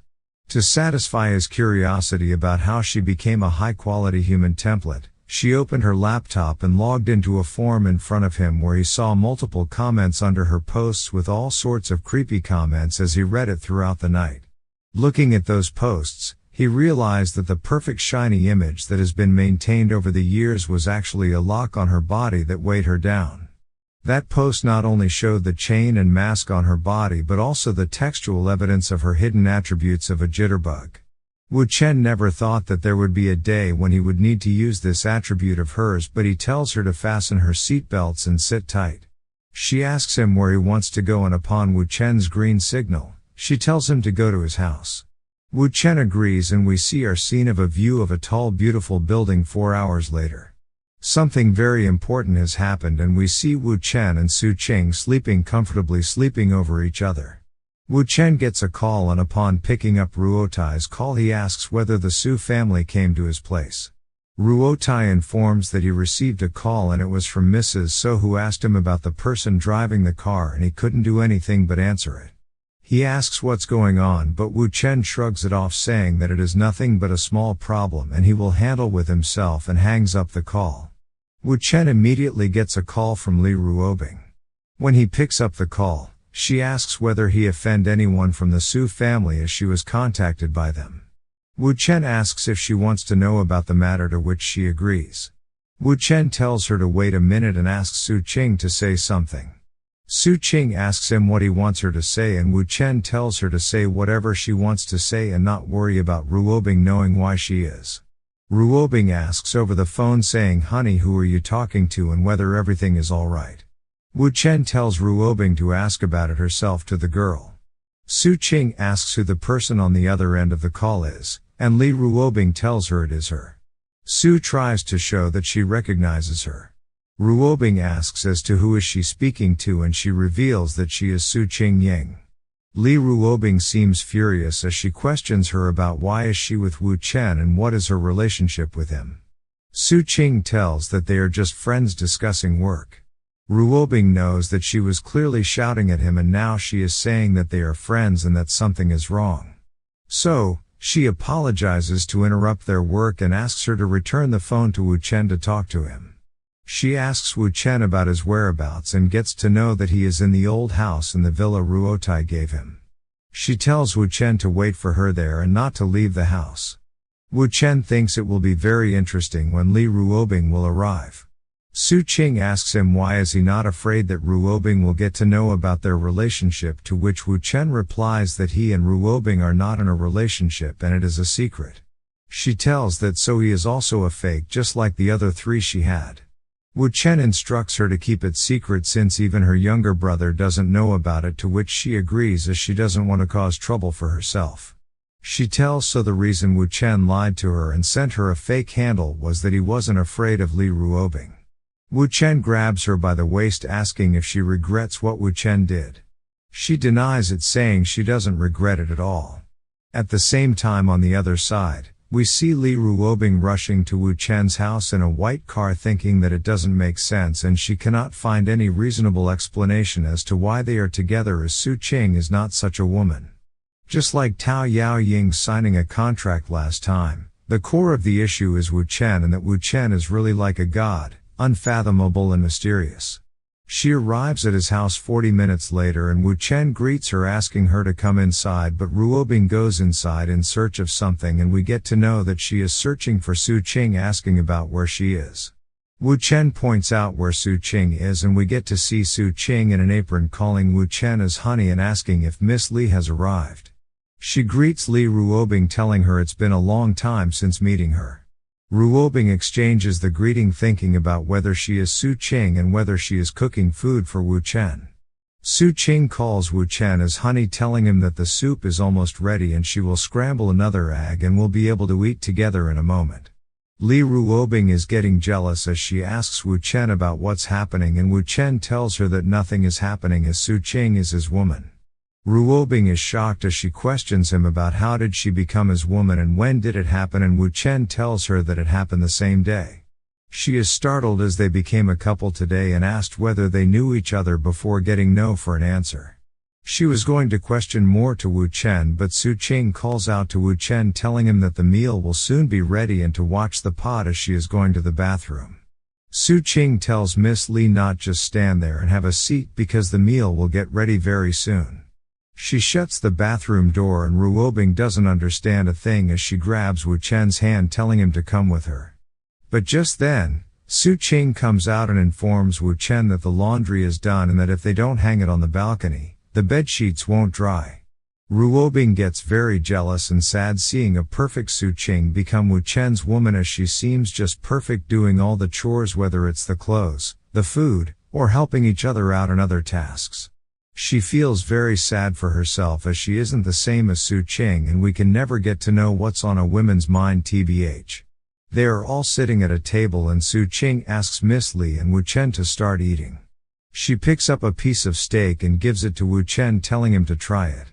This makes Ruobing jealous as judging by Su Qing's posture, she is going to feed Wu Chen, which she feels is an outrageous level of intimacy. Wu Chen praises her telling the food is delicious and she asks Ruobing to also eat the food. Ruobing thinks that Su Qing forced herself to lead Wu Chen to eat and she cannot deviate from the correct path and has to take the initiative to attack, so she questions Miss Su as to how long has she been with Wu Chen. She tells Ruobing that it wasn't long before she fell in love at first sight with Wu Chen and from then on she knew that Wu Chen was her destiny. Ruobing thinks that it is not at all surprising that Su Qing fell in love with a man, but it is absolutely impossible to fall in love at first sight, especially with such a unique family background, and sense something fishy. Su Qing asks her that Wu Chen told her that she and Wu Chen are not a real couple, which stuns Li Ruobing.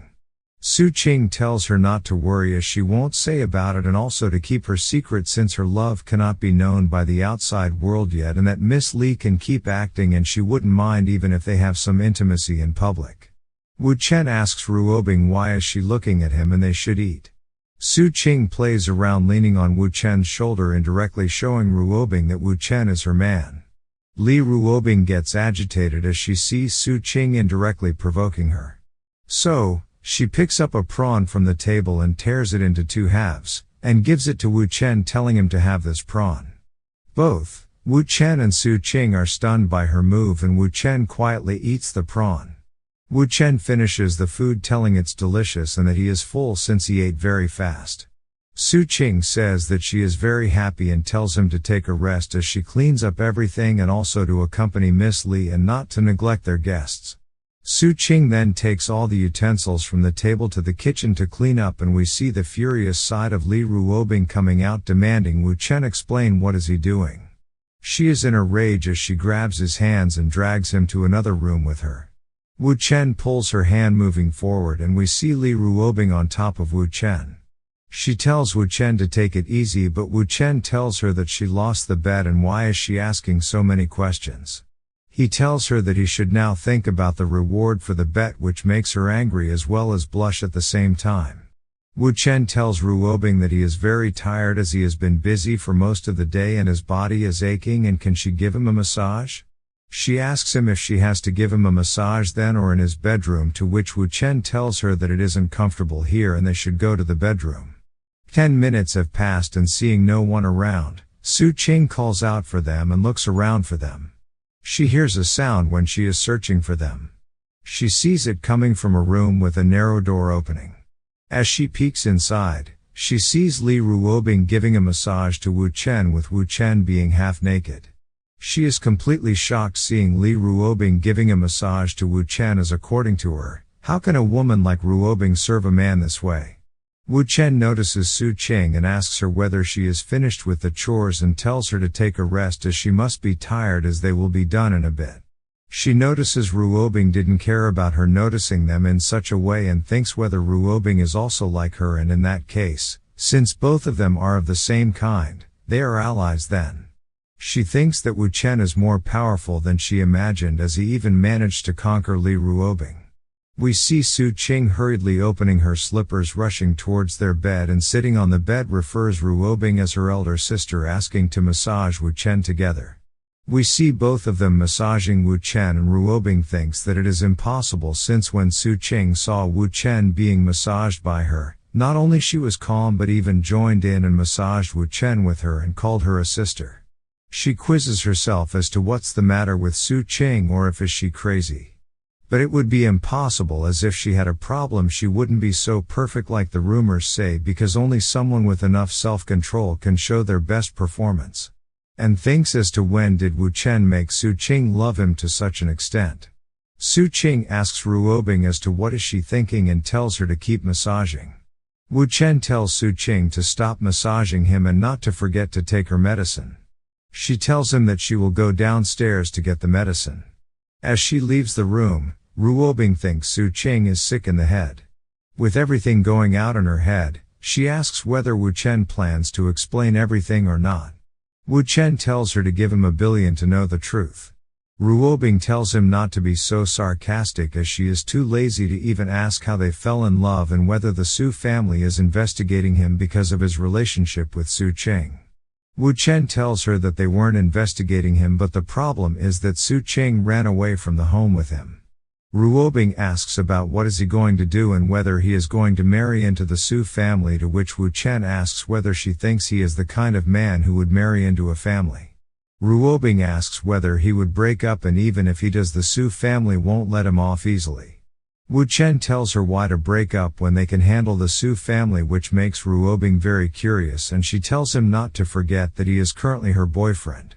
Wu Chen tells her that's exactly why he said they can deal with the current situation, and she asks whether he means that the Su family doesn't know about his relationship with Li Ruobing and she can only choose to help him out. Wu Chen praises her, telling her she is really smart, and she asks that since everyone is on the same boat, why did she run away? Wu Chen tells that she had been living like a puppet for over 20 years and she wants to live her own life now, and whether it is too much for him to help Su Qing. He gets a call from Su Qing telling him that she saw her family near his house and what should they do. Wu Chen tells her that it's no problem and they will come downstairs right away and not to worry, as they will handle it easily. Wu Chen tells Ruobing that the Su family has come looking for them and they must go downstairs. Ruobing asks whether he called her to his house because he knew the Su family would be coming by that time.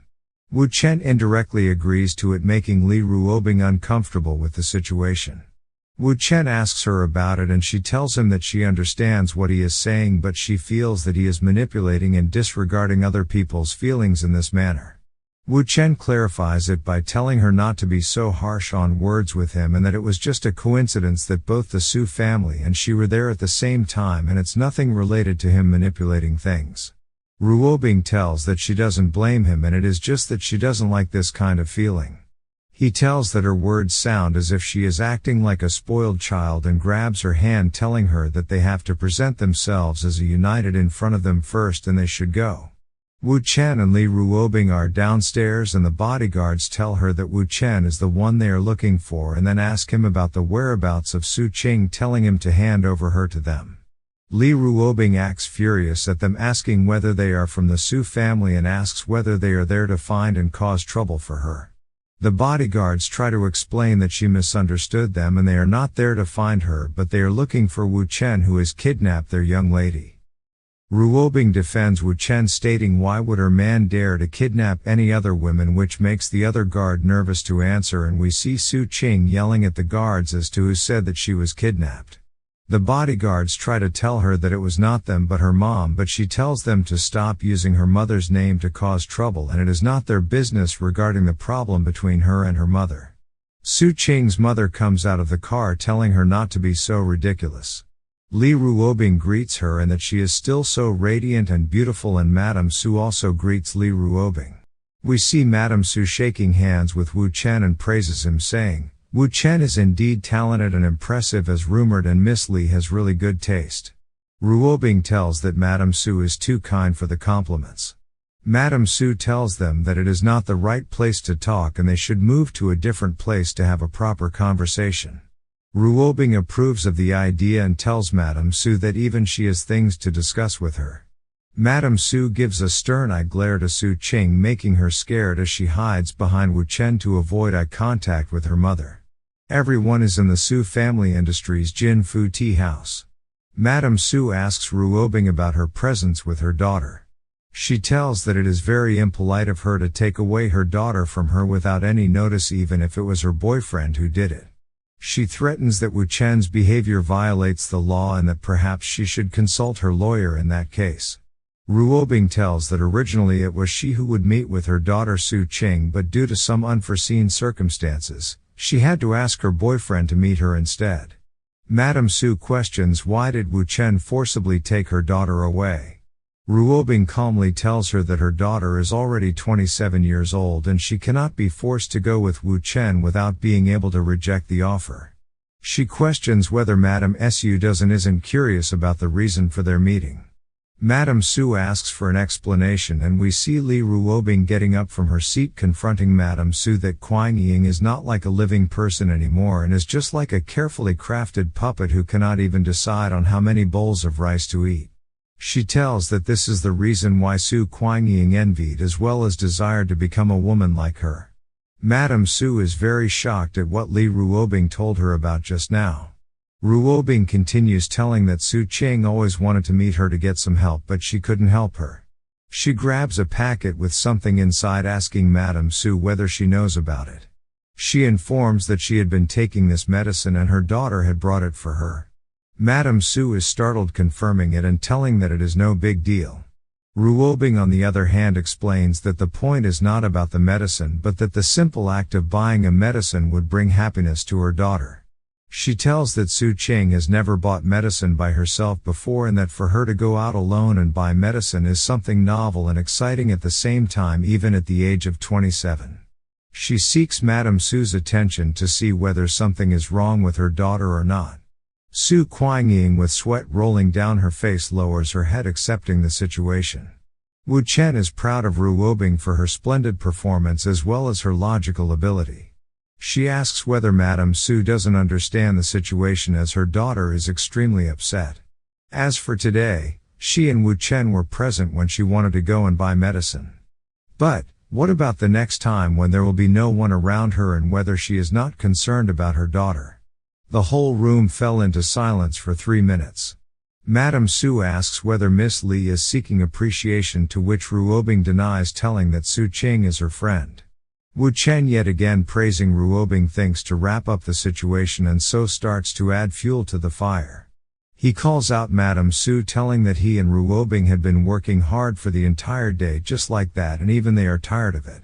This makes Ruobing question herself as to why is Wu Chen getting so angry and draws to the conclusion that Wu Chen wants to speed up things so she tries to play along, putting up a show together telling Wu Chen what is he doing and he doesn't have to say that since Su Kuang-ying is her friend. Wu Chen raises his voice asking whether she hasn't had enough yet that even after helping Miss Su out of concern that Miss Su might do something reckless and worrying that Miss Su might get in trouble, and what is she getting in return? They are blaming her instead of appreciating her and he feels very sad for her. Ruobing tries to calm down Wu Chen by patting him gently on his chest. She murmurs not to argue since Su Qing is her friend and not to get upset like a lovey-dovey couple. Su Qing on the other hand is terrified with their acting skills thinking that even she would have fallen for it if she wasn't aware of it. This also makes Madame Su question whether she should really thank her or not and then tells her that she understands her good intentions.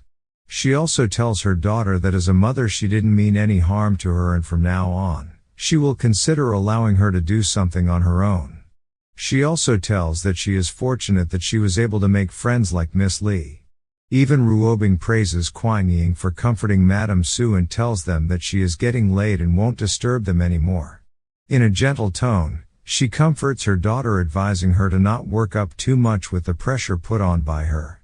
She tells Su Qing that she can stay and enjoy her day and can come back to the company's meeting the next day and she will head back first.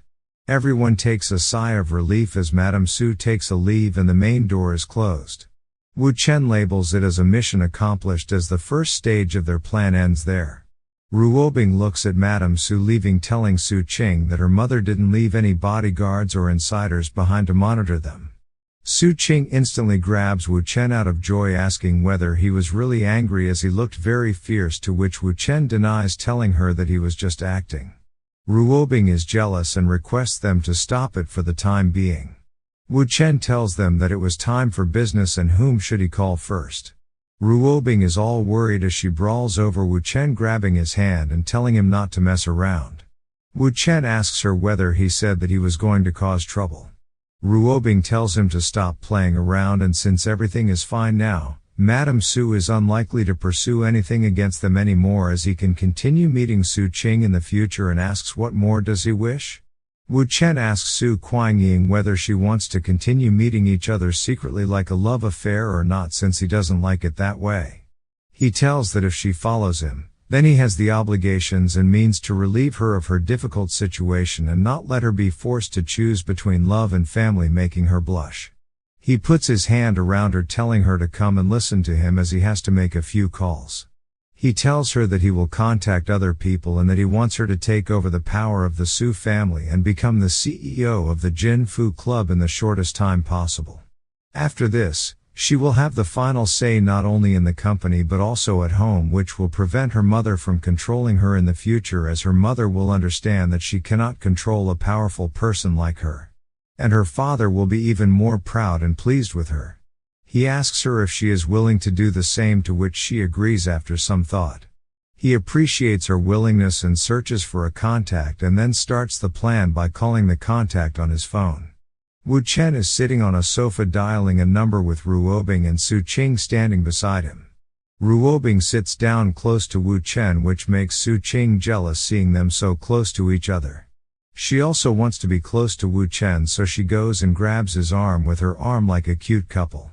Wu Chen asks Su Qing as to whether she is tired and if she wants to listen to the call. He can put it on the speaker.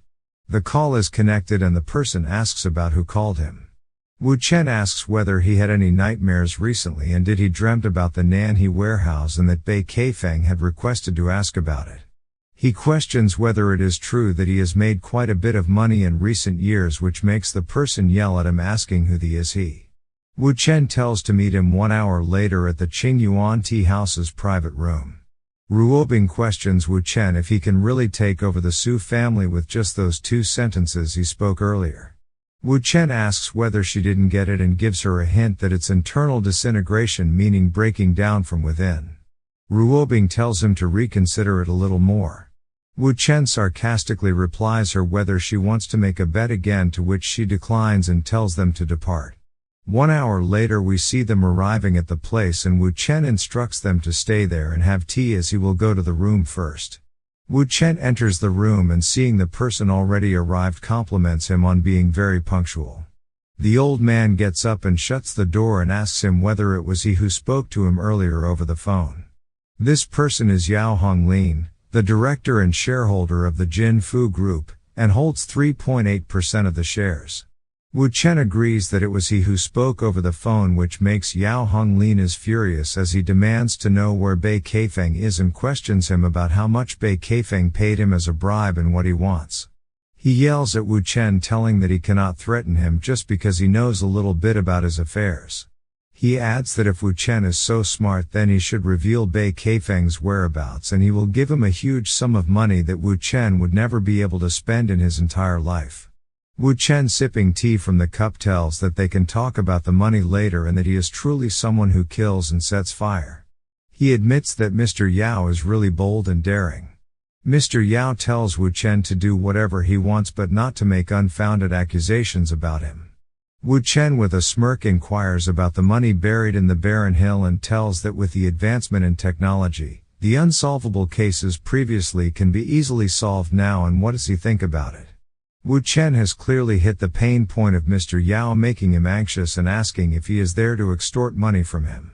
And if this is the case, he will give him 150 million and tries to shut up Wu Chen's mouth by bribing him. Wu Chen advises Mr. Yao not to be impatient and tells him that he has heard that the boss's business has been bad recently and he had to rely on falsifying accounts to cover the losses.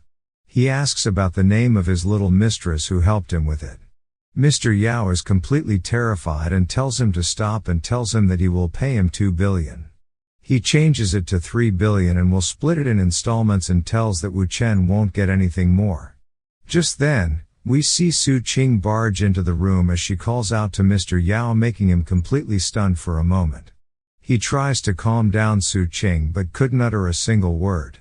Wu Chen places his hand over Mr. Yao's shoulder and asks him why did he come over to the room so quickly, and Mr. Yao asks if they heard everything. Su Qing questions Mr. Yao about whether he really killed people and set fire to them. This makes Mr. Yao startled, and we can see him sweating from fear and stammering and speaking a few words. Wu Chen calms down the situation by pouring tea into the cup, telling her not to talk about the past for the time being. He tells Mr. Yao that he will be straightforward and doesn't need his money, which makes Mr. Yao even more frightened, thinking about whether he wants to take his life, if not his money. Wu Chen tells him that from now, all he has to do is to support whatever Su Qing says in the board meetings. Mr. Yao asks whether it is that simple of a deal, to which Wu Chen affirms. Mr. Yao gets relieved and jokingly tells Su Qing that he thought that someone was going to kill him and it scared him a bit. He said that she can directly tell him if there is a small matter like this, and how could he not comply with her word since it is not necessary to trouble her and Wu Chen. He breathes a sigh of relief since he knows that Su Qing is the only successor of the family, and no matter what happens to the Su family, she will eventually become the chairman of the group. So if they want to use him for their benefit, they won't sell him out, which will not only resolve the crisis but will also make him huge profits, and thank them, assuring them that from now on he is with them in all their decisions and would always look up to her as his leader. Wu Chen tells that a gentleman's word is good as his bond, so Mr. Yao can leave, making Mr. Yao happily leave. Ruobing is unsatisfied, questioning Wu Chen if this is all he got, since even if Mr. Yao supports her, there will be no use in getting one vote from a single director, as there are more than a dozen of directors on the Jin Fu board and not everyone will fall for his threats. Wu Chen asks her if she is trying to get him to say something. Ruobing, in a serious mode, tells him that she isn't joking with him and what he did was blackmailing, and it can be very serious if things go wrong. And there are over 10 directors on the board, so how can he solely rely to deal with them by blackmailing them? Wu Chen tells her that he doesn't need to deal with all of them since some of them will be enough. Su Qing is all excited, asking him about how many people they have to threaten, and he tells them that there are 5 more left and she can continue drinking her tea while she waits for him. Su Qing gets concerned, telling him not to work too much and tire himself. Next, we see a horde of board members, the chief managing officer, the chief financial officer, the legal supervisor, the institutional shareholder, and the independent director, all blackmailed to vouch for Su Qing from then on. After all this is finished, we see Wu Chen taking a leave, telling them to take care. Ruobing yet again questions Wu Chen that he hasn't reached 2/3 of the seats on the board and not even half of the board with 6 directors. So, how would he control the whole board? Wu Chen says that some things are complicated to explain and she should wait for the results the next day. Su Qing grabs him, telling whatever her husband said is correct and that she will listen to him. Wu Chen tells that there are still some things that need to be explained to Su Qing. So, he asks Ruobing whether it is okay for them to stay at her place for the night. Ruobing, having no choice, agrees to his stay, and we see them all walking by towards the house. We see Ruobing telling Su Qing to go and take a shower first, as she grabs Wu Chen to the balcony, telling him to stop talking. Grabbing him by both her hands over his shoulder, she demands him for a kiss. Wu Chen and Li Ruobing are having an intimate moment in some weird position. Wu Chen thinks that this cannot be true since Su Qing has gone to take a shower and will come out soon. So no matter what, Ruobing will never pick this moment and thinks that if this is the case, then Ruobing is just acting. He soon realizes that Ruobing is looking for a paparazzi and so makes her all worked up for it, as we see Ruobing in a high thirst for something special. We see a paparazzi filming them with a camera in his hand, so Wu Chen decides to play along, making sure that Ding Rulong gets even more offended. A couple of minutes later, Wu Chen tells her that the paparazzi should have gone by now, making her realize why he was so relaxed, and since it's getting late, she tells him to rest easy. Meanwhile, we are shown the scene of South Guang City in the Rui Long Company's head office, where Ding Rulong is really agitated by Li Ruobing's recent scene on the balcony as he watches all the videos the paparazzi has taken. He is fuming in rage to take revenge against Wu Chen as he swears to kill Wu Chen. Ding Rulong calls his subordinate Zhang Chuan, who is one of Ding Rulong's most trusted subordinates and an ex-special force. He orders Jiang Chuan to go to East China and find this guy named Wu Chen showing a photo in his hand and orders him to will Wu Chen with as worse as he can do it. We see it's actually the complete information of Wu Chen. Seeing that the East China Sea is Li Tai Ruo's territory and requested 5 days to finish the work. Rulong is already frustrated and says that he cannot wait for that long and gives him 3 days to listen to the news of Wu Chen's death. Jiang Chuan is in stress over it obeying Ding Rulong's order. The next day we see Wu Chen and Su Qing sleeping together and Wu Chen tells Su Qing to wake up. She tells that she hasn't had enough sleep but Wu Chen tells her to get more sleep after she finishes her work for the day. He also asks her whether she remembers the things he taught her the day before and she agrees nodding her head as the current day's success or failure will decide her life's fate. We see Ruobing in a stunning maroon dress entering their room telling Su Qing to get up and she will give her ride to the company. Su Qing gets all ready and we see the employees informing her about the paperwork and other work they carried out. She tells them that she will discuss everything after the meeting and that she has to go to the conference room for the meeting as she bids farewell to Ruobing. She then proceeds towards the office building ordering the subordinates to come in with her. It's 10 a.m. in the Jinfu company and we see an executive meeting taking place. Madame Su is very furious with Su Qing as we see there is some disagreement between them regarding the decision of firing 2 employees namely, Zhou De and Yang Kuo. Su Qing also tells her that if they disagree then she will call the board of directors which makes Madame Su even more enraged. Su Qing tells her mother that she is the executive vice president of the company and as a member of the board of directors, she has all the rights to call for a board meeting. Acting all up, Su Qing tells that in fact she is the executive vice president and so she doesn't require any resolution from the board to lay off an employee from the security department and the deputy director. She tells her assistant to notify the human resources department about it once the meeting is over. Madame Su slams her hand on the table asking what wrong did those 2 employees do that she is firing them for no reason at all and that it's the company's fault that the incident caused labor issues and if the news spreads, it will have a huge impact on the reputation of the company and they cannot afford these consequences. We get a flashback of the previous day when Wu Chen gave a pen drive with proof regarding the 2 employees she wants to fire as those employees have done something very serious. Su Qing steps up with confidence as she tells Madame Su that she has a reason to fire them from their job. She explains that 5 years ago in the morning, there was a major robbery at the company's store in East China's Commercial Street. It was the largest store of the company in the country with the best decoration and surveillance systems as well as the highest level of security. Switching on the projector with the remote, she shows the chart of the company's share price telling that since such a store was robbed, the outside world started questioning their security capabilities along with the decision-making board which caused the stock price to drop for many years and so the company's value fell to 40 billion. So, it's common sense that Zhou De, who is the director of the security department, needs to take responsibility for it. But for her, it doesn't matter whether Zhou takes responsibility for the incident or not as they must let the outside world know that the company is determined to reform on security-related issues. She tells the board that only by firing the director of the security department, Mr. Zhou De, can the company pull back the stock prices making everyone think that she has changed a lot from before. Madame Su allows her to fire the security department chief but questions Yang Kuo and whether she will also going to shift the blame to his head. Su Qing tells her that she shouldn't blame Yang Kuo who doesn't even work for the company anymore. This makes Madame Su confused making Su Qing inform her that Yang Kuo was only working for the company in name as he was just her personal bodyguard. This makes Madame Su realize that it doesn't matter who is controlling whom and that it is not the main topic but that Su Qing is trying to rebel against her.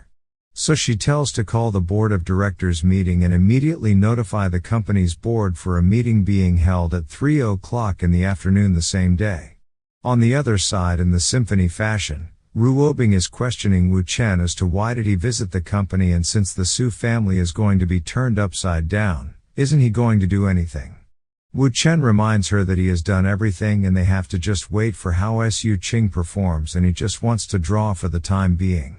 Ruobing is looking gorgeous making her curious asking about what is he drawing. Wu Chen with his damn riz says that he is drawing her. Wu Chen thinks that the photos Ding Rulong's men took the previous day would be done with their investigation, and since they would be preparing to make a move, it's time for him to do something. We see Ruobing questioning him again about the same thing, and he tells it is nothing but just a sketch for her that he wants to draw. Ruobing tells him that she cannot be a model for him as she is busy with her work and doesn't have time for it. Wu Chen tells her to carry on with her work and he will do his work and she can pretend that he is not there.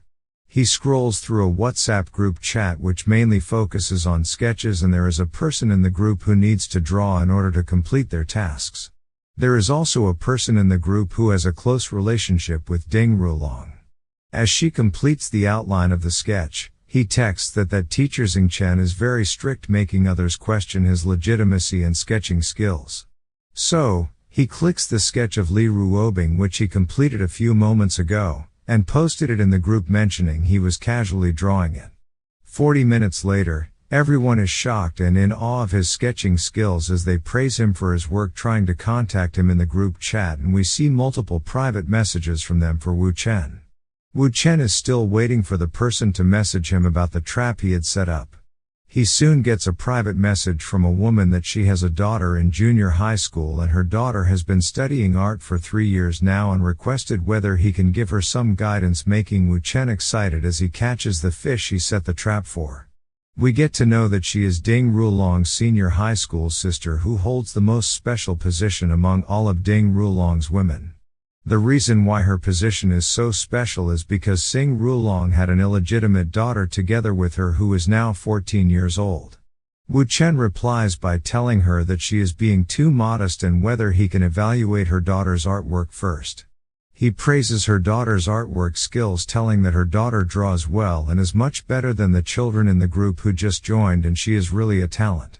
She says that getting affirmation from a top expert indeed gives her confidence that her child truly has the talent. Replying to Wu Chen, she tells that it's great to hear coming from him and asks him what he does for a living and whether he is in Shanghai. It's even easier than Wu Chen had thought. He questions her about why she asks about it. She explains that he is more skilled than the teachers she had met before and would like to invite him to be his daughter's tutor. Accommodation won't be a problem for him, and she will also pay him 2,000 yuan for each tutoring session. He tells her that she is being too polite and indeed her child has great talent, but as for her proposal, and then leaves midway. She asks him whether he has any concerns, and everything is easy to discuss and to refuse her offer. Wu Chen cunningly tells her that since they have had this fortunate encounter, they can discuss the details in a while. She tells him to feel free to contact her whenever he has time and that she will be waiting for his message over the next 24 hours. Wu Chen's plan is going on smoothing, and it's time for him to make that woman all his so that she will come to Donghai and be completely under his control, as she is an important key to the black material that could incriminate Ding Rulong. He gets up from his seat requesting Ruobing to continue with her work, and he needs to leave as he also has something to do. The women and her daughter are just a part of Wu Chen's plan, and there is a lot more to come. Wu Chen dials someone who asks him about Wu Chen's identity. Wu Chen replies that obviously, he is looking for him who is a double agent, and what does he think about death when Ding Rulong finds out about his mission. The person on the call denies it, saying that Wu Chen is speaking nonsense, and asks who he is, telling that he has no idea about who he is talking about. Wu Chen asks since he is not admitting, then Wu Chen should go and find Li Ruotai about it, making the person plead with Wu Chen to stop and asks him to talk things out. Wu Chen tells him to do as he says, and he will meet him around 3 p.m. the current afternoon, and he will send the address later, to which the person agrees immediately. It's 3 p.m. in the Jin Fu group, where everyone is present at the meeting of the board of directors, as Madame Su orders to close the door and tells them to begin with the meeting. The board meeting begins as Su Qing begins informing them about the agenda of the emergency board meeting. She tells that originally it was just a small matter, but since they have convened a board meeting, so everyone is free to voice their opinion on this matter. She tells them to provide a logical reason for their disagreement rather than opposing just for the sake of opposition regarding the matter. This takes everyone aback, as it was an open warning to everyone present in the meeting. Yao Honglin thinks himself fortunate enough to know about the situation in advance, otherwise it would have been difficult to adapt to someone like her all of a sudden. Madame Su takes the lead, appreciating her that she really impressed her today, but it is not feasible to do so regarding the matter. Zhou De has been with the company for over 10 years, working his way up from factory security manager to main office supervisor, as he has always performed his duties with diligence and professionalism, as he never made any mistakes. So, if they let him go just like this, it would also discomfort the other veteran employees who have been serving the company for so long. Everyone agrees with Madame Su's remarks, as it makes sense. Madame Su thinks that it is good as Su Qing has not contradicted her statements and the tide of the board has shifted towards her side, so she continues saying that in the morning, Su Qing had said to let Zhou De resign on his own and compensate him privately, but he has the right to refuse. If they forcibly dismiss him, it might lead to arbitration and media attention by their competitors, which might lead to fluctuations in the stock price. All the board members talk about agreeing with Madame Su, as there is indeed a risk. Su Qing is fixated on the matter, telling that it's futile to argue like this as they will not get to any substantial opinion, so they should vote directly, and tells everyone to raise their hand who is in support of her proposal. This makes Madame Su very angry, questioning how dare she try to ask for voting, but is stunned by Yao Honglin as he raises his hand in support of Su Qing. Soon other members of the board start to raise their hands in support of Su Qing. This comes as a major blow, as all the important people stood in support of Su Qing. She is furious at Chen Lei, as she didn't care about others, but she had made Chen Lei join the company as a financial clerk after graduation from the university, and it was she who promoted her step by step to her current position, feeling betrayed by her.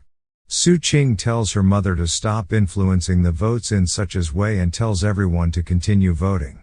Wu Chen had told her already that not everyone needs to speak up actively, and some fence-sitters only need to see her attitude and the display of her firmness and power, and they will automatically follow the trend to support her.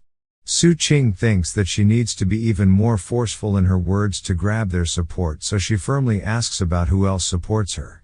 This makes Tang Diang, the elder of the group and Madame Su's most trusted and closest brother, vote for Su Qing. Madame Su cannot digest that even her brother has voted in Su Qing's favor. Tang Diang tells her that Kuang Ying has grown up and even she can see how she has become. Madame Su fumes in rage as she slams the table with both her hands, getting up, labeling it as nonsense. She tells that they have only 9 votes and not the majority votes yet, and she wants to see who else dares to make trouble for her. We get to know that the board resolution requires 2/3 of the majority votes for major issues, while a simple majority vote is sufficient for ordinary resolutions. Since the meeting was held for a minor issue, Su Qing needs one more vote for the win. Su Qing now deploys her tactics, slamming her hand on the table and drawing everyone's attention in the meeting towards her. Since Wu Chen had previously said her that the key is not about controlling the board of directors but about making her mother give up, so the final step is whether she can achieve a decisive victory or not. Su Qing knows that it's time to enter into the final step of her plan and questions her mother whether she is sure she wants to go on with the voting. Madame Su tells her that she is going to do it the same way and she isn't afraid of anything, and since she is her mother, she can still control her. Su Qing tells that she may not vote in her favor as she is the chairman's wife and so everyone listens to her. But she cautions her mother that it is not in her own interest and for the Su family's and the company's best interest, and tells that she hopes that Madame Su will think through the matter clearly and what exactly she is trying to do. Questioning her, Su Qing asks how long she intends to become a laughingstock in front of others as a family. Madame Su is stuck in the realization that if she doesn't let Kuang Ying's proposal get approved, there will be huge internal conflicts within the Su family from then on, and even the board of directors will split into 2 fractions, which will result in an internal strife in the company and thus leading to poor business performance. The company stocks will fall even more as Su Qing will have no hope to succeed the company, which will ultimately result in the bankruptcy and collapse of the company. This makes Madame Su realize her stance as she walks out of the meeting, slamming the door shut close as she cannot accept her defeat. Su Qing takes the lead, questioning the rest of the directors present in the meeting on who else wants to support her and who else wants to oppose her. Everyone present in the board meeting agrees with Kuang Ying's decision, raising their hand in support of approving Kuang Ying's resolution, and so, she adjourns the meeting. From this moment on, both the Su family and the Jinfu group have completely changed as Kuang Ying has indirectly taken over the decision-making of the group. We are then shown Lu Gannian calling Wu Chen, asking Wu Chen to spare some time and if they can have lunch together. Wu Chen asks him if something is going on with him while driving the car. Lu Gannian, referring to Wu Chen as his brother, tells that Wu Chen really likes to talk straight to the point. And so, he indeed has some matter where he requires Wu Chen's help. Wu Chen knows that it is still too early for the meeting with the double agent, so he agrees to come over to his place to discuss the matter. It is the Yue Fu residence in the western part of the city where we see a luxurious villa. Lu Gannian is very happy at Wu Chen's arrival. Lu Gannian shows the fight marks he got on his head, making Wu Chen joke about how did his first love turn out. Lu Gannian holds Wu Chen's arm, telling that he is not at all joking, as his first wife threw a teacup at him and kicked him out of the house. He requests Wu Chen to help him with a way to make his first wife accept him. Wu Chen tells Boss Lu not to rush, as such trivial matters can only be resolved gradually, consoling him that things would be fine, and advises him to take a seat for the time being. Boss Lu is very desperate, unable to wait any longer, telling that Wu Chen knows his situation about his son and how can he be away from his own blood. Pouring tea into the cup, he asks about the method Boss Lu tried. He tells that when he went to find his first wife, he bought a bouquet, a diamond ring, and a necklace as he bent down on one knee to propose to her. He even got a Ferrari for his son, but she walked away. Wu Chen tells Boss Lu that he shouldn't give her the impression of using money to win her over, since she managed to overcome all the impossible situations back when he had left her all on her own. It is not possible for her to return to Boss Lu just because he is offering her money. These things that he is doing will only be seen as insults and disgust in her eyes. Lu Gannian's first wife was very angry at him as she slammed the door on his face and told him that she would move out of the house if he ever came over to knock at their door. She even threatened that they would move abroad so that he won't be able to disturb her anymore. This is all that had happened, and Lu Gannian now understands why she acted this way. So, he asks Wu Chen if he has any solution. Wu Chen agrees that he has a solution, but mentions that there are two options. The first one is to start with his son, which would take some time, and eventually his wife, Ma Huifang, would forgive him. The second way can resolve his problem quickly, the same day, and tells him to choose one. The desperate Lu Gannian chooses the second option and asks Wu Chen for his suggestion. Wu Chen, however, cautions him that the first method, even though is fast, but a bit risky. But Boss Lu interrupts him, telling him not to worry about the money as he can transfer the money right now, as he transfers the money on his phone. But, Wu Chen tells him that not everything is about money but about having the courage to face a lot of hardship. Lu Gannian tells that he isn't afraid of enduring hardship, and Wu Chen just needs to tell him what to do and he will do it immediately. Wu Chen tells him that if he can be ruthless and set aside his pride, then they can do it, and explains him the entire plan. The plan is in action as Lu Gannian is standing in front of the door and is being monitored by Wu Chen from the monitoring room in Zhou Wang Garden residential area in the Jingjing Road of the Mancheng district. Everything from here on is on Lu Gannian's hands as he knocks on the door, asking if Xiao Fang is in the house. She is angry as she tells that she is not home, she is dead, and not to come there again. He requests her to please open the door first and wanted to speak. But, suddenly Ma Huifang opened the door and yells at him, asking what is he still doing there and how long is he going to keep up with his acts, ultimately telling him to get out of the building. Lu Gannian shows up with a taco roll in his hand, which he had brought for both of them, as they used to eat this food when they were together and didn't have enough money. Ma Huifang is in no mood to listen to all of it as she throws the packet from his hand, telling him to get lost from there and that she doesn't want anything from him. Lu Gannian has no option left, so he bends down to the floor to pick up the food he had brought, but just then, his son arrives. Ma Jiawei, who is his real son, tells Lu Gannian to quickly leave their place, but Ma Huifang tells her son to go inside the house as it is none of his business. Lu Ganian tries to calm her down and asks her not to be angry in front of him, and we see this struggle going on for half an hour more. 2 security guards arrive towards them, telling that they were watching them for the past half an hour through the surveillance cameras and accuse them of disturbing their neighbors as they have received a lot of complaints. The guards tell Lu Ganian's wife to argue as much as she wants within the house and not to disturb the neighbors. She questions him as to who said that they are related, as she doesn't know Lu Ganian and that Lu Ganian is harassing her, so she requests them to help her quickly get rid of him. The guards grab Lu Ganian's arm, telling him whether he didn't hear what she said and to stop causing trouble for them. Lu Ganian, on the other hand, is too adamant about not leaving his wife and tells them to let go of his arm. The guards get angry at him as he yells at them, but he tells them to get lost, as it is none of their business to meddle in when an old couple is arguing. Since he not only insulted the guards and also tried to get a bit physical, they start landing hooks and punches on Lu Ganian to teach him a lesson. Lu Ganian could barely stand up to survive any more beating from the guards, but he still provokes them that he won't leave without his wife and child, as his life would have no meaning without them. So, they can go ahead and even kill him, but he isn't going to leave. Wu Chen is watching the entire drama from the surveillance room as he gets annoyed with their sentimental acting, but also knows that his performance is actually quite detailed. And if he is not wrong, then he is expecting the drama to end soon. Just then, his son, Ma Jiawei, comes out of the house and tells the guards not to hit his dad, and we see his wife also supporting the same from the back.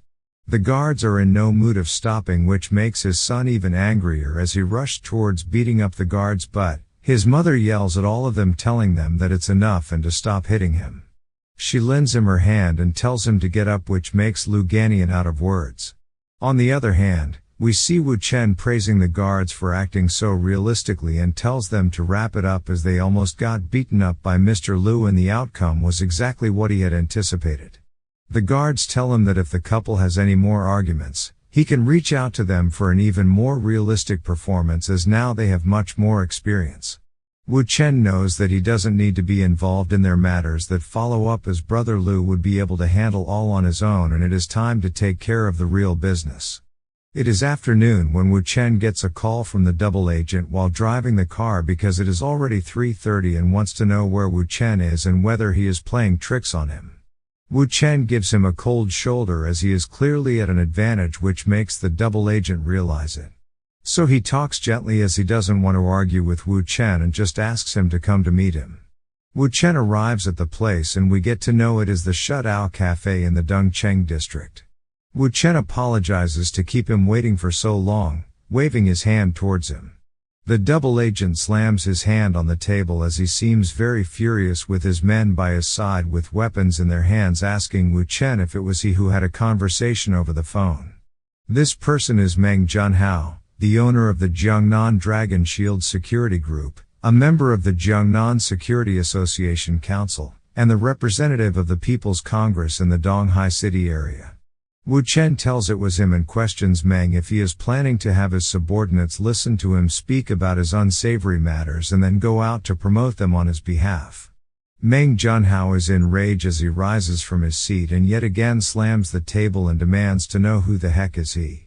Wu Chen is very calm, telling that he really dislikes it when someone uses foul language towards him, and it seems to him that Meng is not interested in having a civilized conversation with him today. So he tells them to forget it then and bids him farewell. Just then we hear Li Ruotai's voice over a phone call with Wu Chen, telling what a coincidence, he himself was going to call Wu Chen. Meng Junhao is in a state of shock as he realizes the voice is Li Ruotai and that Wu Chen is his brother-in-law. The rumors circulating about his age and appearance matches as well, so he is indeed Wu Chen. Ruotai asks Wu Chen if anything is wrong and whether he needs his help with anything. Wu Chen tells him that there is a traitor by Ruotai's side and he needs to deal with it. Ruotai asks about who the traitors are so that he can go and crush them right now, which makes the double agent Meng Junhao sweat heavily in fear of the consequences as he kneels down and tries to beg for forgiveness. He even goes on to grab Wu Chen's leg for forgiveness, and Wu Chen mentions some other traitor with an employee of CO812 who is under his command. Ruotai tells that he will first deal with the traitor and then continue their talk, so he will hang up the call first. Wu Chen asks the double agent if they can talk properly now. Meng Junhao immediately agrees, telling that he is indeed his brother, and asks him to go upstairs to discuss whatever he wishes. Wu Chen is sitting upstairs. Meng offers him some tea to drink by pouring the tea himself into the cup when Wu Chen gets another call. It is Lu Ganian and asks Wu Chen about his whereabouts.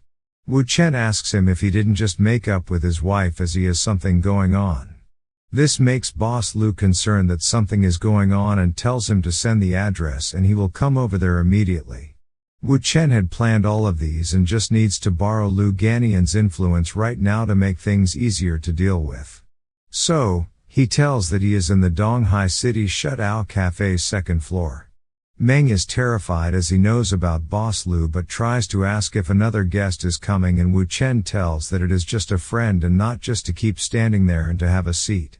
Meng also tells that it is okay with him standing and asks if Wu Chen has any instructions or anything. He may please go ahead with it.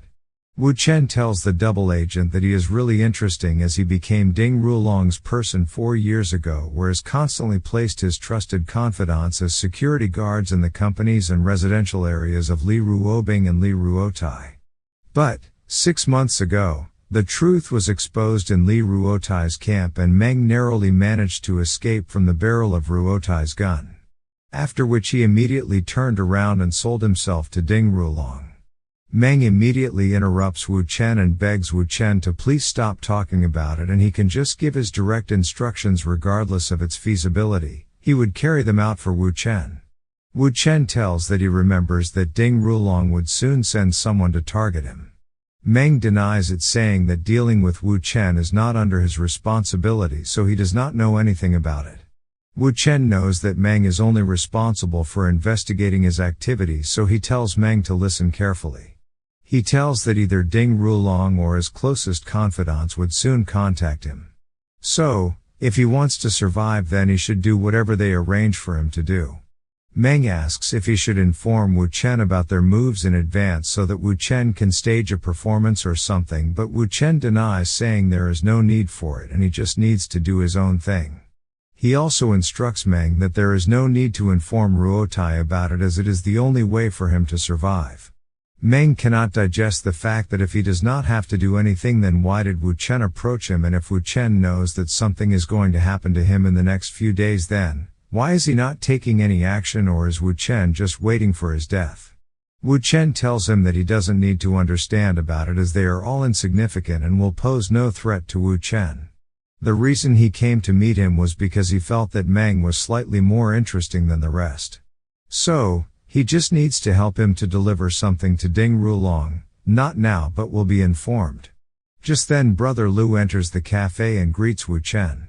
He angrily asks Meng if it was he who brought so many people downstairs to cause trouble for his brother. Meng tries to deny it, stating it was a misunderstanding and he didn't bring anyone with him. Wu Chen calms down Brother Lu, saying that it is no big deal and Brother Lu is just jumping into conclusions very fast as they are all friends here. Meng agrees with Wu Chen and tells that they have already sorted out the misunderstanding. Lu Ganian tells that Wu Chen doesn't need to be polite as Wu Chen's problems are also his problems and he would tear anyone apart who tries to harm Wu Chen. This is all that Wu Chen needed, as once the influence of Lu Ganian is borrowed, his image will drastically improve. Since Meng is the person in the scene now, his perception of Wu Chen will change, knowing that Wu Chen has his connections even without the support of Li Ruotai. Just then Wu Chen's phone rings and when he picks up the call, he hears Mu Qian crying over the phone. This makes him concerned for her as he asks if anything has happened to her and gets to know that she is in front of his house. Mu Qian is the girl whom Wu Chen met in the bar in the first part. So, he takes a leave from Brother Lu and Meng, saying that he has got something to deal with and would see them next time. Meng on the other hand notices that the woman's voice was not of his fiancée Li Ruobing and seems impressed with Wu Chen's ability. Wu Chen is driving the car back to his house as he tells her not to cry and tell him what has happened. Mu Qian tells that her parents to send her abroad to study. Wu Chen confirms to her if she was crying just because of this reason, and Mu Qian tells her that she doesn't want to go abroad as no one can help her there and tells Wu Chen to come back quickly. Wu Chen tells her that there is a spare key on the side of the electrical meter box near the front door and she can go inside the house and wait for him till he arrives. Not long after Mu Qian entered Wu Chen's house did Su Qing arrive with her bodyguard holding 2 bags of groceries to treat him and celebrate her success in today's board meeting. But she suddenly realizes that she does not have the key to Wu Chen's house. Her bodyguard informs her that the doorknob can be lockpicked and she can enter the house first and they will arrange someone to repair the lock after it. Su Qing agrees to it and tells them to proceed. They try lock-picking Wu Chen's house door and succeed in doing so as the house door opens. Mu Qian is surprised by the door opening and Su Qing is also surprised to see Mu Qian in Wu Chen's house when she enters. After Su Qing enters Wu Chen's house, she questions how is Mu Qian at Wu Chen's house and whether he is not at home. Mu Qian tells her that Wu Chen is not there and he had asked her to wait for him, so she used the spare key, but then she asks why is she in his house. Su Qing's bodyguard wanted to enter but Su Qing tells that they are friends. So, Mu Qian invites her into the house since they all are friends. Miss Su asks why did she come over to his house. Mu Qian is in her own world of thoughts as she saw Miss Su changing her slippers so skillfully and her tone and emphasis on questions were very strange, which means that something is not right between Miss Su and Wu Chen. Su Qing calls out her name, which takes her out of her thoughts as she tells that she just arrived a few minutes ago. Miss Su understands, so she asks if Wu Chen informed her when he is coming back, to which she tells that he will be arriving soon. Miss Su also invites her to have a seat and not to just stand like a statue, and in the meantime, she put down the things she brought. This makes Mu Qian jealous of the way Miss Su is showing off to her as she asked her to sit and she doesn't feel right, and the key point is that her tone is like she is the owner of the house. And imagines whether Wu Chen and Miss Su are really very close like a couple. 2 minutes later, Su Qing asks Miss Mu if she would like to drink something and tells her that she thinks that there might be only a few things in the fridge. Mu Qing notices that their things are even placed together and it seems like they have been living together for a while. So, she immediately calls out her name and asks if she is in an intimate relationship with Wu Chen. Su Qing, being smart, questions it back without admitting nor denying the possibility. But then Mu Qian realizes that it is equal to admitting it, which makes her shocked, as the First Lady of Donghai, who is widely recognized as the most beautiful woman in Donghai, is Wu Chen's woman. Seeing Mu Qian so shocked, Su Qing thinks that she won't be a threat at all. So she asks her about when did she meet Wu Chen. Mu Qian tells her that she met Wu Chen just a few days ago. A few days ago, earlier than me, then I should call you big sister, said Su Qing, taking Mu Qian by surprise. Su Qing tells her to leave it and proposes to get along well with each other. It is late in the evening and there is a huge traffic jam, which makes Wu Chen very frustrated as it is already very late. He finally reaches his house 2 hours later and inserts his key to open the door, but smells an aroma of food, thinking if Mu Qian can cook as well. He is in a daze as he sees Su Qing and Mu Qian happily talking together, as Su Qing instructs the other one to be careful and slow down. As they see Wu Chen entering, Miss Mu is the first one to greet him, and then is Su Qing, who calls Wu Chen her husband and tells him that he came back just in time and he should go and wash his hands and eat dinner directly.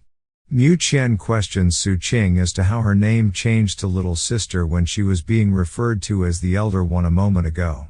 They tell her that she is small, which makes her question which part of her is small. Mu Qian grabs Wu Chen by his arm and tells him that she wants to talk about an important matter, and why did Su Qing call him as her husband and when did he get together with Su Qing. Wu Chen asks her what she means by get together, as it seems very derogatory. Mu Qian is very jealous, so she requests him to please tell her about it and makes a cute face he cannot resist. Su Qing interrupts them and tells them to talk later and firstly wash their hands as it is time to eat. Mu Qian tells that she knows and thinks as to how did she automatically become a younger sister again. They are all eating dinner over the table. Wu Chen asks her if there were any major mistakes in the board meeting, as even though he knows the result, he is still curious as to how it went.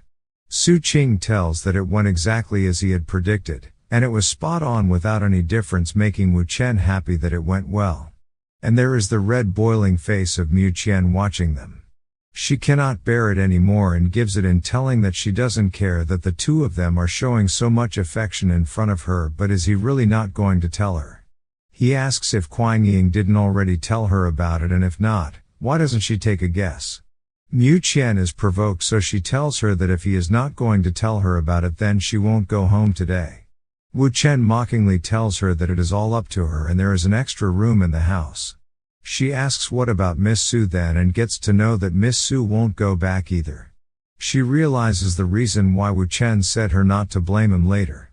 When it was time to sleep, Kwang Ying tells Miss Miu that she can sleep in that room for the time being, as they have to wake up early the next day to go to the office, and so they should get some rest. But Mu Qian had other plans, as she rushed towards another room as a gust of wind and sat on their bed, telling them that she wants to sleep on that bed, thinking about what can they do to her now. She gets surprised when she sees Kwang Ying sitting on the bed beside her and tells Wu Chen that she is fine with it. Wu Chen tells that then they all can just sleep on the bed together, and luckily his bed is big enough for all of them, which makes Mu Qian really puzzled at how it turned out to be. It is the next day and we see all three of them still sleeping on the bed, all cuddled up together. Ma Man truly enjoying life, success, and blessing all at once. Mu Qian tells that she was very tired last night, so she need to sleep for a little more. Ruobing is on the phone as she tells him to come to the company quickly. Wu Chen takes over the phone and asks about what has happened, as he gets to know that Li Ruobing's father is coming to the company. Wu Chen is all chill as he asks what the rush is in it, as he gently pats Kwang Ying, who is cuddled up to him. Ruobing is furious as she orders him to hurry up and come to the office, as, if they mess up this time, all their previous efforts will be wasted, to which Wu Chen agrees and tells that he will be there soon. Wu Chen hasn't arrived yet, so Ruobing is yelling over that it's been over 40 minutes already and he had said that he would be there soon. She tells him to quickly zip up the back of her dress, and then they proceed to meet her father hand in hand. Her father and Ruotai were waiting for both of them, so Ruotai tells that why is he late, since their father had been waiting for them for so long. Ruobing asks her father about his sudden visit without even giving her a call about it. We see the death stare of the Li family's eldest son, the father of Li Ruobing and Li Ruotai, who is also going to become the future head of the Li family. Her father asks whether she wanted to get a call so that she could prepare herself to face him. Ruobing tells that it is not that, and what's with the sudden visit. Her time has not come yet, and to leave her to how she is. Her father is angrily telling her that she can't even take care of her little brother, and now there's this, and won't even let him be at Donghai. She asks how could it be her fault, and this goes on. Ruotai is all pissed in between their feud and tries to stop their fighting every time they meet each other. Ruobing realizes that Ruotai is right and it is not the time to argue. Wu Chen helps her get up, holding his hand as she officially introduces her boyfriend Wu Chen to her dad, all stuck to Wu Chen's body. She calls Wu Chen her darling and tells him that the old man is her dad, and he can also call him uncle for now, as he can change it once they get married. So Wu Chen greets her father, telling that it is nice to meet him. Ruobing's father is still giving that death stare, which makes Ruobing worried about what's going on with her dad. Ruotai, on the other hand, can only apologize since he cannot help her with this matter, as their dad looks even scarier than when he arrived at Donghai. His father shouts at Ruotai, telling Ruotai whether he is trying to fool him by teaming up with his sister, as he slams the paper on the table with his hand. Ruotai tries to explain that he really tried to find out whatever he could about Wu Chen, and he has mentioned all of Wu Chen's records which he found from being born to his study details. His father gets up, telling that he won't trust a single piece of information, as he is not the real Wu Chen, as the real Wu Chen is probably dead and he is using a fake identity. And that is why there is nothing even after his investigation. Ruotai tells that there is no way about it, since when he ate with Wu Chen, he got his men to run a DNA test of Wu Chen's used chopsticks with his parents' DNA, and it is truly him. So, his father tells that then the only possibility is that it is one of Ruobing's awful gimmicks again, like all the previous ones. And all the things done by Wu Chen during the past few days in Donghai must be pre-planned by his sister. So, the old man is determined on breaking through all of their lies. The old man tells Wu Chen to have a seat and guesses that he has just graduated with makes both Ruobing and Ruotai shocked by their dad's changed expression and speaking tone, thinking whether he is playing with them. Wu Chen sits down and agrees to it, telling that he is currently working at her daughter's company. He is asked about his major in the university and his future plans, to which he tells that he majored in computer science and for now he is thinking of getting Ruobing's company listed first. The old man tries to act all cool as he laughs out, referring to Wu Chen as an ambitious kid, and asks about his hobbies. Back in his mind, the old man knows that Wu Chen's answer is the same as what they could find and thinks to change the direction of the conversation to know if it was set up. Wu Chen tells that he has a lot of hobbies such as calligraphy, art, music, kickboxing, cars, and so on. Ruobing knows that it is the first time that her dad has been so detailed, and one wrong move from Wu Chen could end it all. Wu Chen also adds guns in the end, which catches the old man's attention. Ruobing knows that there is no way Wu Chen would be able to come in contact with guns with that kind of family background and wonders how could he make such a dumb mistake. Wu Chen tells that boys are usually interested in guns when they are young, and after growing up he learned more about the basics of guns through the internet and was even able to find some gun blueprints while he was in computer majors. But he did touch a gun before. During his 10th class, he did make a gun model by himself with wood and got all the components correct. So, he thinks that he is quite knowledgeable about guns. Ruobing is all worked up as she cannot understand what Wu Chen is trying to do and whether he is trying to get into trouble intentionally or what. The old man asks Ruotai whether he has his gun on him and asks him to pass it on to Wu Chen. So, he gives it to Wu Chen and the old man asks him about what he knows about that gun. Wu Chen tells that it is a Type 94 made to replace the Type 54, which was designed and manufactured during the 94s. There's a police use and a military use for this gun. The barrel in the police guns is more on the blocked rotating side, whereas the military one is more on the half blowback rotating side with small recoil, which is more precise. Ruobing questions herself as to what is Wu Chen trying to do, or is it because he knows that her dad was in the army and likes guns? Whether he is trying to shape an impression of a deep gun lover who bonds similar interests as her dad. Wu Chen goes one step ahead with his show as he releases the magazine and tells that according to the weight of the magazine, there are probably 6 bullets in it. So, he tosses out all the bullets from the magazine and gets it all correct. Ruobing thinks that since he showed that he can precisely determine the number of bullets that are in the gun just with the weight as someone who is in frequent contact with the gun and whether he is trying to expose himself.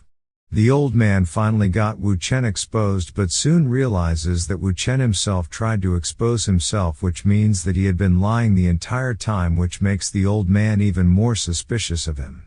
And that Wu Chen trying to prove himself suspicious is all his plan, as he needs to be extraordinary to be his daughter's boyfriend, extraordinary to mess the Donghai city. Which means that he is actually in a real relationship with his daughter. Having a look at both of them, he has another problem, since Wu Chen is a random man who might have a special force behind him, so, he needs to know his objective beforehand. The old man, after thinking so much, praises Wu Chen for being talented. Wu Chen tells that it is all right, or else he wouldn't have fallen for his daughter. Hinting that Ruobing is also very talented. And cheerfully asks the old man if they can have a private talk with one another. Ruobing grabs Wu Chen's arm, asking about what kind of private talk is it that needs to have her excluded from their conversation, but the old man orders Ruobing to go outside with her brother. Ruobing is adamant and denies leaving the room, wanting to know about their secret conversation, but her father reminds her that it is her boyfriend Wu Chen, who wants to have a private talk, so she shouldn't get so worked up. Wu Chen comforts Ruobing, placing his hand on her hand, telling her that it would be hard for them to speak about some matters, as they would have to take into consideration of her feelings in that case. Ruobing understands and gets up, referring to Wu Chen as her darling, telling him that in this case, she would listen to him. Ruobing walks out of the room and Ruotai also takes a leave along with her. Ruobing questions her brother if he has surveillance in the room or not, and so they go to watch them via surveillance. The old man is impressed that his daughter really listens to Wu Chen, to which Wu Chen tells that he has always been reasonable with her and gets up from his seat, asking the old man to give him a moment as he goes on to destroy all the surveillance cameras in the room. Meanwhile, in the surveillance room, Ruobing is questioning her younger brother about why are the cameras not working, to which Ruotai replies that they might be some cheap ones, but they still got a few in the room. Wu Chen is in no mood to let them listen to anything from the room as he removes all the surveillance planted in the room. Wu Chen had just started to speak to the old man, but the old man points the gun at the back of his head, demanding to know Wu Chen's real identity and his reason to appear by his daughter's side. Ruobing questions Li Ruotai about being unable to see Wu Chen and her dad as they could see them clearly just a few moments ago. Ruotai tells that he has no idea in this regard. We are brought back to Wu Chen and the old man, where Wu Chen mockingly tells that the old man is really from the same family, since both his children had previously pointed their guns at him, like how he is doing at the moment. He calls the old man his uncle, telling that he bets that there is no ammo in the gun. The old man of the Li family puts down his gun on the table, telling that Wu Chen has quite a courage, referring to him as a young man. He drops all the bullets from his other hand, telling him to stop beating around the bush and to tell him his purpose of being in a relationship with his daughter. Wu Chen tries to provoke him, telling him that he is in love with Ruobing and would want to have kids with her, and whether anything is wrong with it.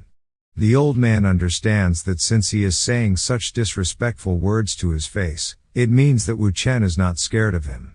So, he tells Wu Chen to directly come to the point. Wu Chen speaks it all out, telling that he doesn't think the old man really cares about his daughter and only cares about the well-being of the family. He is a dad who knows about the type of person Ding Rulong is, but still wants to marry his daughter to him.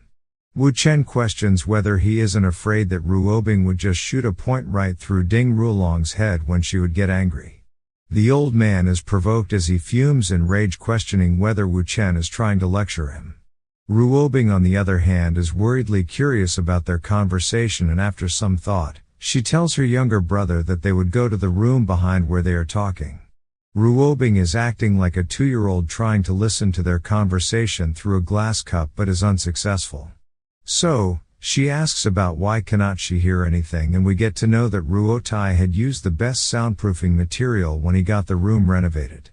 Wu Chen tries to sum it up, telling that Ding Rulong is a very stubborn person who cannot control his emotions, and tells that he doesn't think that Ding Rulong or his Ding family would live long. Asking the old man if he remembers Dong Yuantao. The old man replies that Dong Yuantao is a kid of another family, and he heard that Dong Yuantao had drowned and died 10 years ago. Questioning about why did he bring up that kid all of a sudden, Wu Chen with cold eyes tells that Dong Yuantao didn't drown but was murdered.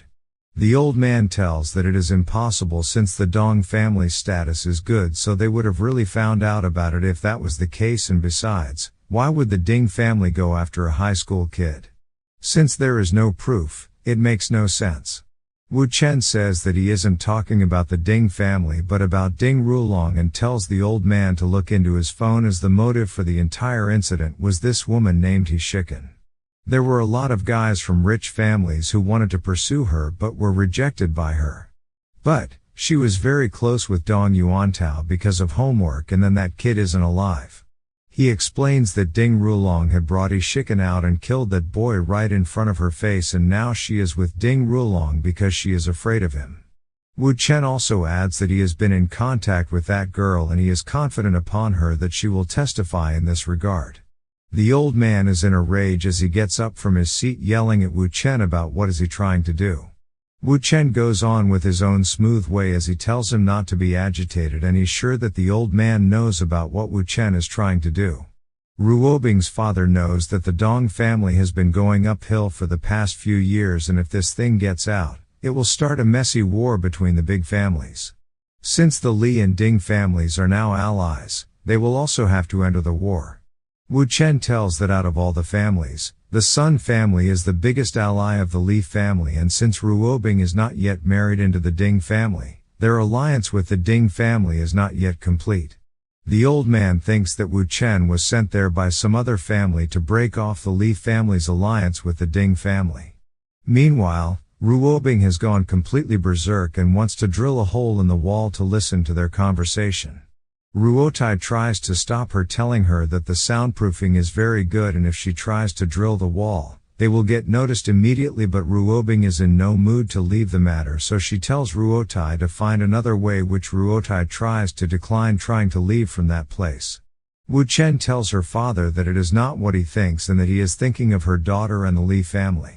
And the Dong family isn't a bad choice since Song Yuantao's cousin, Dong Yakyu, has recently graduated from university and Ruobing would make quite a good pair with him. Her father tries to shrug it off, referring to it as a good joke, and questions whether he thinks marriage between two big families is that easy, and also that both the families do not have even the basic trust between them at the moment, and he wants to get them married. Wu Chen, looking at his phone, tells that if the old man thinks that it's okay, then he would act right away, and believes that they could see the results in a week. The old man is stunned listening to Wu Chen's words, understanding that Wu Chen isn't joking, but it is not the right time to do a marriage into the Dong family. So he stops Wu Chen from acting out and demands he tells him about his objective first. Wu Chen, with a cold look, tells that he wants Ding Rulong to die since his Ruobing is very attractive, and Ding Rulong will try his best to steal Ruobing from him. So, if he doesn't kill Ding Rulong, someone would die and there won't be any end to it. And so, Ding Rulong must die. The old man asks if he has the information to destroy the Ding family, to which Wu Chen agrees and tells that he can do it if the old man does not come to Donghai to disturb him and his daughter for half a year, and they make a deal. 2 hours later, the clumsy Ruobing is with a shovel in her hand to dig up the wall. Ruotai tells her to stop digging since Wu Chen and his father are out. So, they rush to meet them. Grabbing Wu Chen by his arm, Ruobing tries to play it all cute, asking if her darling has finished the meeting, getting yes as an answer. Wu Chen asks the old man about his plans after this, to which he tells that he will be going back so they can have their time, and he immediately leaves in his helicopter. Ruobing grabs Wu Chen to herself and tries to seductively ask him about what he said to her father that he left so easily. But Wu Chen's Sigma mode kicks in, questioning her if she is trying to act cute, as Ruobing once again makes a cat face, calling him sweetie, wanting to know about it. Ruotai hurriedly leaves them both, bidding them goodbye. Ruobing is blushing as she tries to barter that if he tells her about their conversation, she might consider some stuff with him. Wu Chen asks if she really means it, but once again turns on his Sigma mode, telling that he is not feeling well for a couple of days as Su Qing has been very clingy and so he is very tired. Which makes her push him back, but she falls back, yelling at him as shameless. But Wu Chen catches her arm right in time, like a hero from the 90s, bringing her close to his face and asking whether isn't she also shameless for acting like that too. Ruobing sighs off, still over Wu Chen, so our proto-Wu Chen questions Ruobing if she is jealous, and if that is the case he will stop messing around with her. He tells her that he told her father about some detrimental dirt named Ding Rulong and also had a talk about the Wei family. He even told Ruobing about the story of Dong Yuantao and Ishikan, who were lovers, but later the boyfriend was killed by Ding Rulong and the girl was taken away by Ding Rulong. Ruobing seems happy as he understands that once the Ding family gets eliminated for their heinous deeds, there is going to be a new wave of people who would want Ding Rulong dead. So, she grabs Wu Chen's jacket with both her hands, pulling him closer to her face, praises Wu Chen and tells her that she should reward him for his work. Wu Chen replies sarcastically whether she is sure of rewarding him in public, as there are a lot of eyes watching them from another building. Ruobing is in no mood of giving up as she asks Wu Chen about why is he caring about others, as he is her darling and is very remarkable. But despite that, he doesn't fall for her charms. Wu Chen asks her whether she herself didn't fall for him and whether it doesn't work as an advantage for her. Getting away from Wu Chen, tucking her hair back, she admits that he indeed has all the qualities of her eternal partner, especially with how capable he is. She admits that he is correct as she has fallen for him. Ruobing acts like a cute cat, telling Wu Chen that she won't become his submissive cat just because she has fallen in love with him, but rather he will be the one who should be submissive. Wu Chen, dumbfounded, claps his hands for her incredible speech, wishing Ruobing all the success. Wu Chen however reminds her about the reward she was going to give to him just a moment ago, so he demands a good massage by her as the reward. Ruobing teasingly tells Wu Chen that she can do it if Wu Chen begs for it. So, Wu Chen's Sigma mode activates as he tells her that in that case, he would just ask someone else to massage him. Ruobing's face turns angry as she questions whether he will get it done from Kuangying, but he denies it, telling that she is at work and he doesn't want to bother her. Ruobing gets very desperate as to who is he talking about.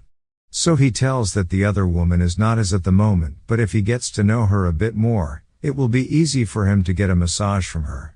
He teases her even more, telling her that this girl is younger, prettier and even richer than the Li family. Ruobing tries to take a guess, but Wu Chen tells her to stop guessing as she won't get it and he would put it on the phone speaker for her to listen. The call connects as we get to know that it is Miss Song, and Wu Chen introduces himself as a recent graduate from Donghai University. He has heard from his coursemate that she was gathering some songs, so he had a few with him. Miss Song referred to Wu Chen as her senior and asked whether he really had some songs, to which Wu Chen agreed. Miss Song was however a bit hesitant since she had received a lot of mediocre ones and that she herself could write better than the ones she received. Wu Chen tried to persuade her by telling her to give him a test run first in that case. Miss Song instead tells him to come over to the CBD cafe as she is free, to which Wu Chen agrees. Ruobing is sweating as she is in deep thought trying to guess about this woman who is a better beauty and is also a student at Donghai University with a rich family named Song. As a name struck in her head, both her eyes popped out trying to know if this girl is from the Wu family. Wu Chen agrees, telling that this girl is the daughter of Wu Yurong, which makes Ruobing shocked. She asks if he is indeed going to get Wu Yurong's daughter to massage him and whether he isn't afraid of Wu Yurong getting to know about it. Also stating that Wu Yurong is her idol as she is the third millionaire in Donghai City with a company named Senator Lan Apparel. And that after her divorce, she won the brutal business war with her ex-husband's family to get the custody of her daughter. Also brought down her ex-husband to death, gaining the title of the Black Widow that everyone fears in the business community of Donghai. Wu Chen tries to console Ruobing and tells her that he also knows that she had another name when she was younger named the First Beauty of Donghai. Ruobing gets possessive, telling Wu Chen to please reconsider his decision and not to act out of rush. Clenching her fists tight, having no other option other than to submit to Wu Chen's massage request, as else he will try to mess up with the daughter of Wu Yurong and have a bad end, she gives up and tells Wu Chen to come over to her house tonight and she will give him a massage if that's what he wants. And not only a massage, but she can be all his, but he will have to let go of that girl named Song Xuan. Wu Chen tries to clarify that maybe Ruobing misunderstood him, as meeting with Song Xuan and getting a massage are just excuses. So the desperate Ruobing tries to question him about what is he up to then. Wu Chen tries to calm her down and tells her to relax and not overthink. And then walks over, bidding her farewell, waving his hand in the air. Later at the cafe, Wu Chen meets Miss Song, where the stunning Song Xuan officially introduces herself to Wu Chen. They have a firm handshake and greet each other. Song Xuan gets over business, directly asking if Wu Chen has brought over his work and where is it. Wu Chen asks her if she has a pen and paper, to which she asks about it. Wu Chen tells her that he would be writing it down for her, which makes Miss Song all starstruck. Wu Chen goes up with his act, telling that it's all in his head, which Miss Song is barely able to digest, but still hands him over her diary and a pen. 10 minutes later, Wu Chen finished writing the song named Soul Remedy. Miss Song is in deep thought as Wu Chen wrote a whole sheet for audio mixing and the instruments used without any trial in a software. However, after she sang her song in her mind with the audio tune Wu Chen wrote, she knew that Wu Chen's melody was much better than the one she received earlier. So, Wu Chen questions her if she wants to buy his melody, to which Miss Song agrees immediately with joy in her face. They go on around with the price of the melody, but Wu Chen doesn't agree with her low prices. So Miss Song asks Wu Chen if he is just there to mess around with her and if she looks like a fool to him. Wu Chen is unfazed and with a serious face demands 100,000 and that there is no negotiation for the price, as he also has a few more of these songs. Miss Song immediately denies taking the song from Wu Chen as it is way overpriced. So, Wu Chen forwards her diary telling her that the deal ends then. He adds that even though they have met just once, he has trust in her that she would not steal. So, he won't tear off the lyrics page as her diary looks very good and it wouldn't look perfect if the pages were torn. He gets up and leaves the cafe. As he walks away, the annoyed Miss Song labels him as a weirdo. Wu Chen arrives at the Wei Shan music studio where he is greeted by the receptionist. He tells her that he wants to record a song, so he is going to rent the recording room for 3 hours. After every reincarnation from the past, the song he wrote named Soul Remedy had proven itself multiple times and will blow up one day or the other. Wu Chen is asked if he needs a tuner or a mixing engineer, but Wu Chen declines, stating he can do it himself. It's 3 hours now and the recording is done with a CD in Wu Chen's hand as he is going to publish the song when he goes home. At the parking garage, he gets a call from Kuang Ying, who asks Wu Chen about his whereabouts and why didn't he answer her phone calls for 3 hours. He tells her that he was busy and asks her if there's any issue. So she informs that Mu Chen, the girl he met at the bar in the first scene, Kuang Ying got her an internship at Jinfu and so she won't be going abroad for studies. Wu Chen praises her for her good work as he drives out of the garage. Kuang Ying asks him if he won't be meeting her today, and if so, she will get very suspicious of him if he wasn't at home every day. They end up the call, but Wu Chen notices a black car following him. The black car doesn't have a Donghai City license plate, so he knows that it's Ding Rulong's men then. So, he speeds up the car as he still needs to publish the song he made. Wu Chen reaches his home and creates his account with his name so that Miss Song knows that it's him when she hears the song and publishes it. It's the next day early morning when Wu Chen comes over to his desktop to check over the song. But he suddenly notices that his house looks weird and that the patterns on the pot are facing a different direction. Even the pillow on the sofa is too far right from where he used to keep it. So, he picks up his phone as he forgot to pay some attention to the men sent by Ding Rulong and that these people must have installed a pinhole camera or a bug in his house. So, he lets them play as he calls over to Li Ruobing and talks all lovingly with her. But, Ruobing is still over the massage issue and Miss Song, so she taunts him about it. Wu Chen tells that he will be there at her company before 9 to discuss about it. Wu Chen knows that the probability of something happening that day is pretty bad, but it's all in his own hands. As he drives a bit further, the black car pulls over in front of Wu Chen's car, and on top of that, there are 2 trucks on each side, so he cannot go left or right. This is a very classical way of showing a 100% confirmed accidental death.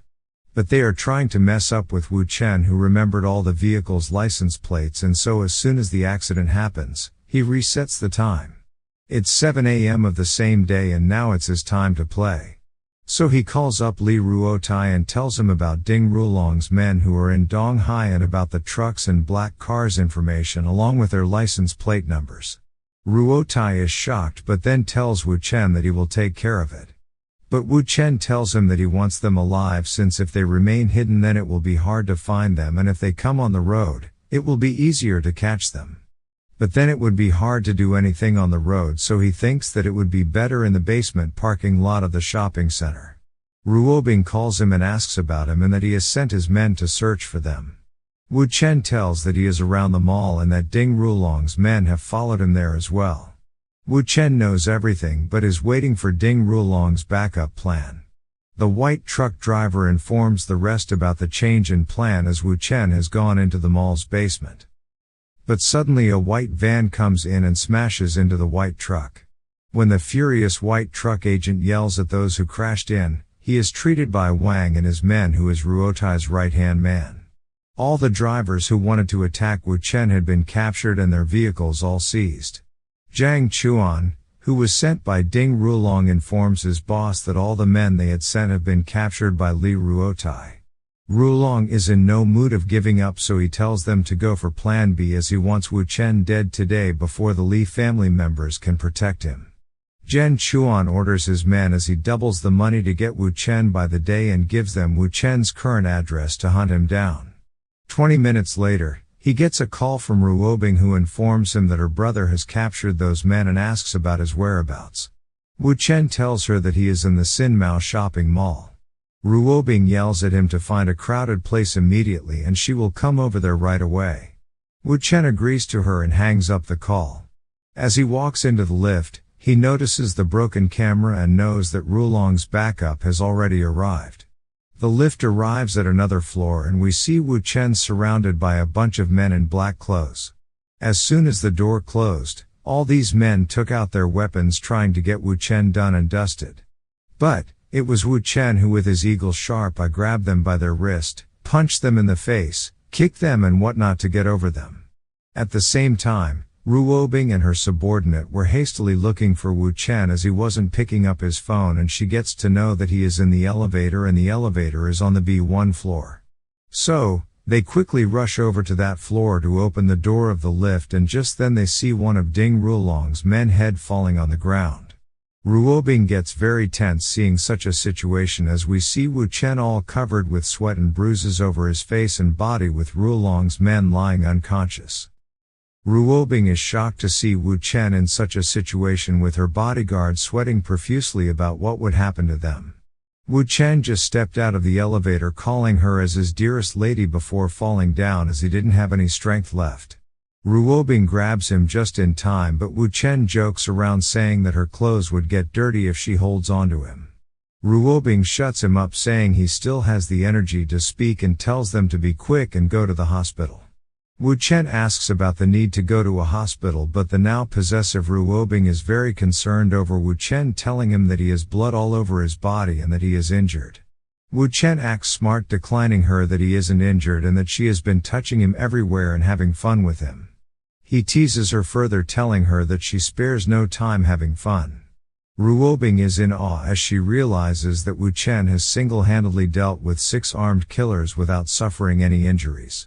Wu Chen agrees about it but tells her that he still got his clothes dirty so she will have to go home to take a bath.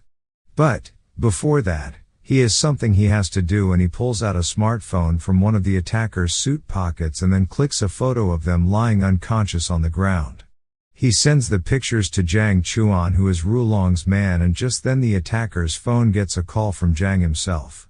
As he picks up the call, Zhang quickly asks if the work is done assuming he is speaking to his men. But with a smirk, Wu Chen tells him that he has sent a picture and whether he has seen it or not. Zhang gets furious as to who is talking over the phone and how is his subordinate's phone under his command. But Wu Chen tells him calling out his name to send the pictures to Ding Rulong and to tell him that he only has his final days left.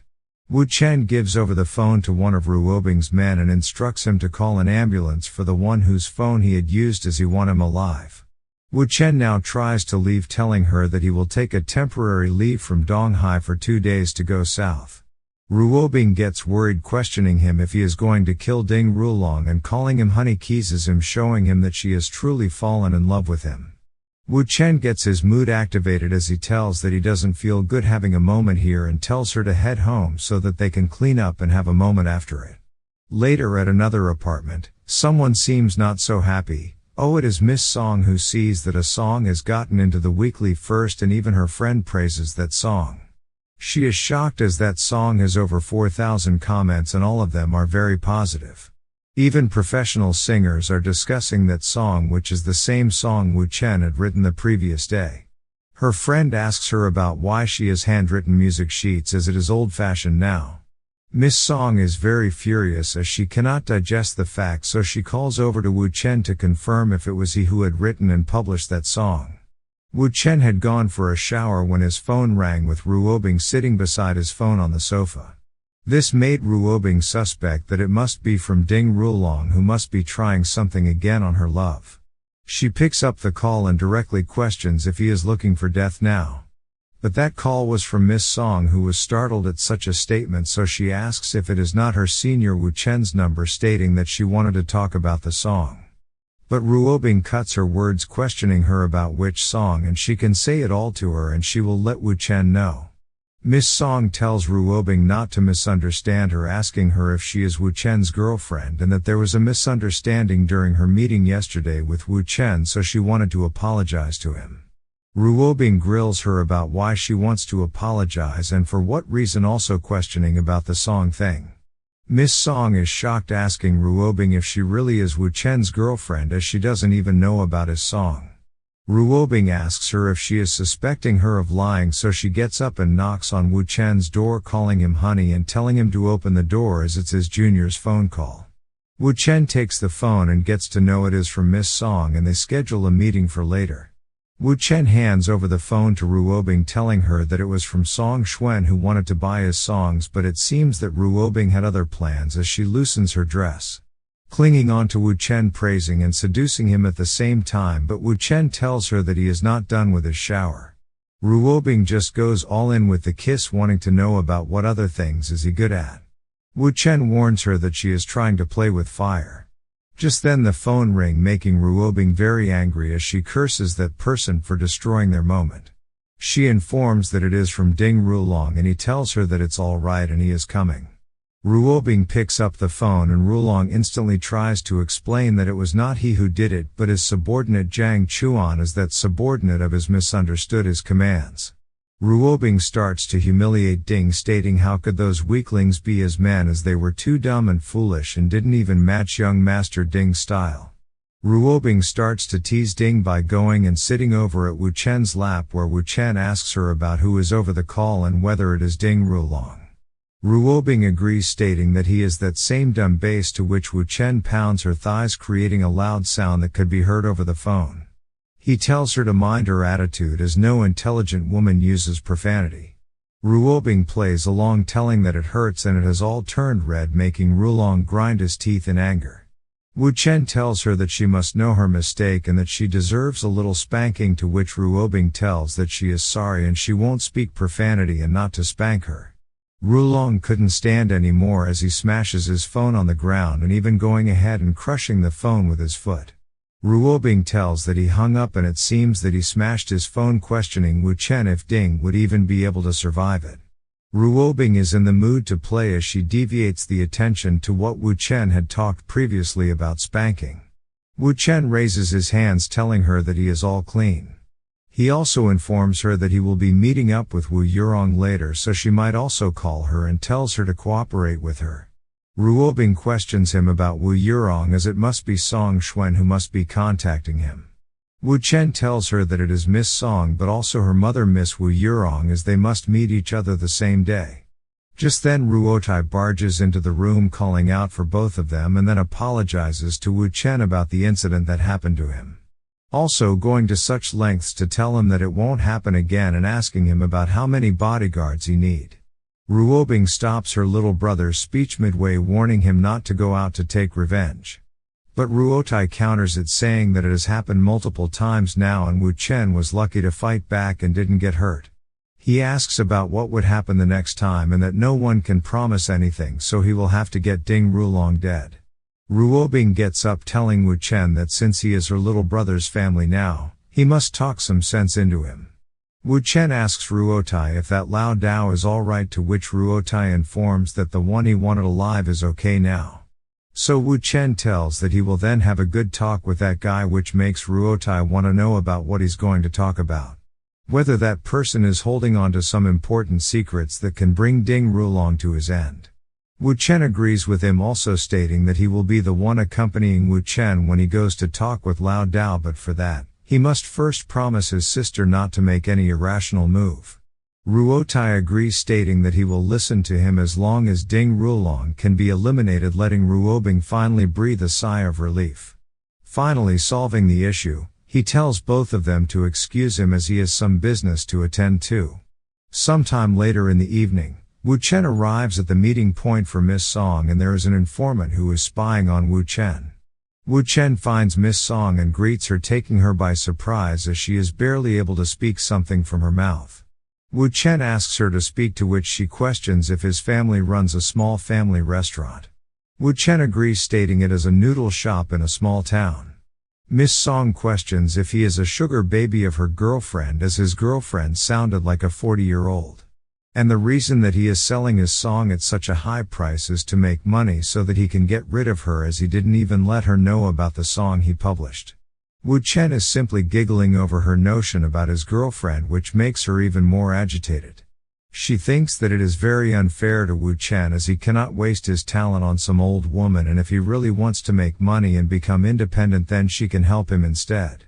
Miss Song now holds Wu Chen's arm, trying to make him realize how good his song did and that he has now become famous. So there are a lot of big companies that would want to work with him and he will become a celebrity.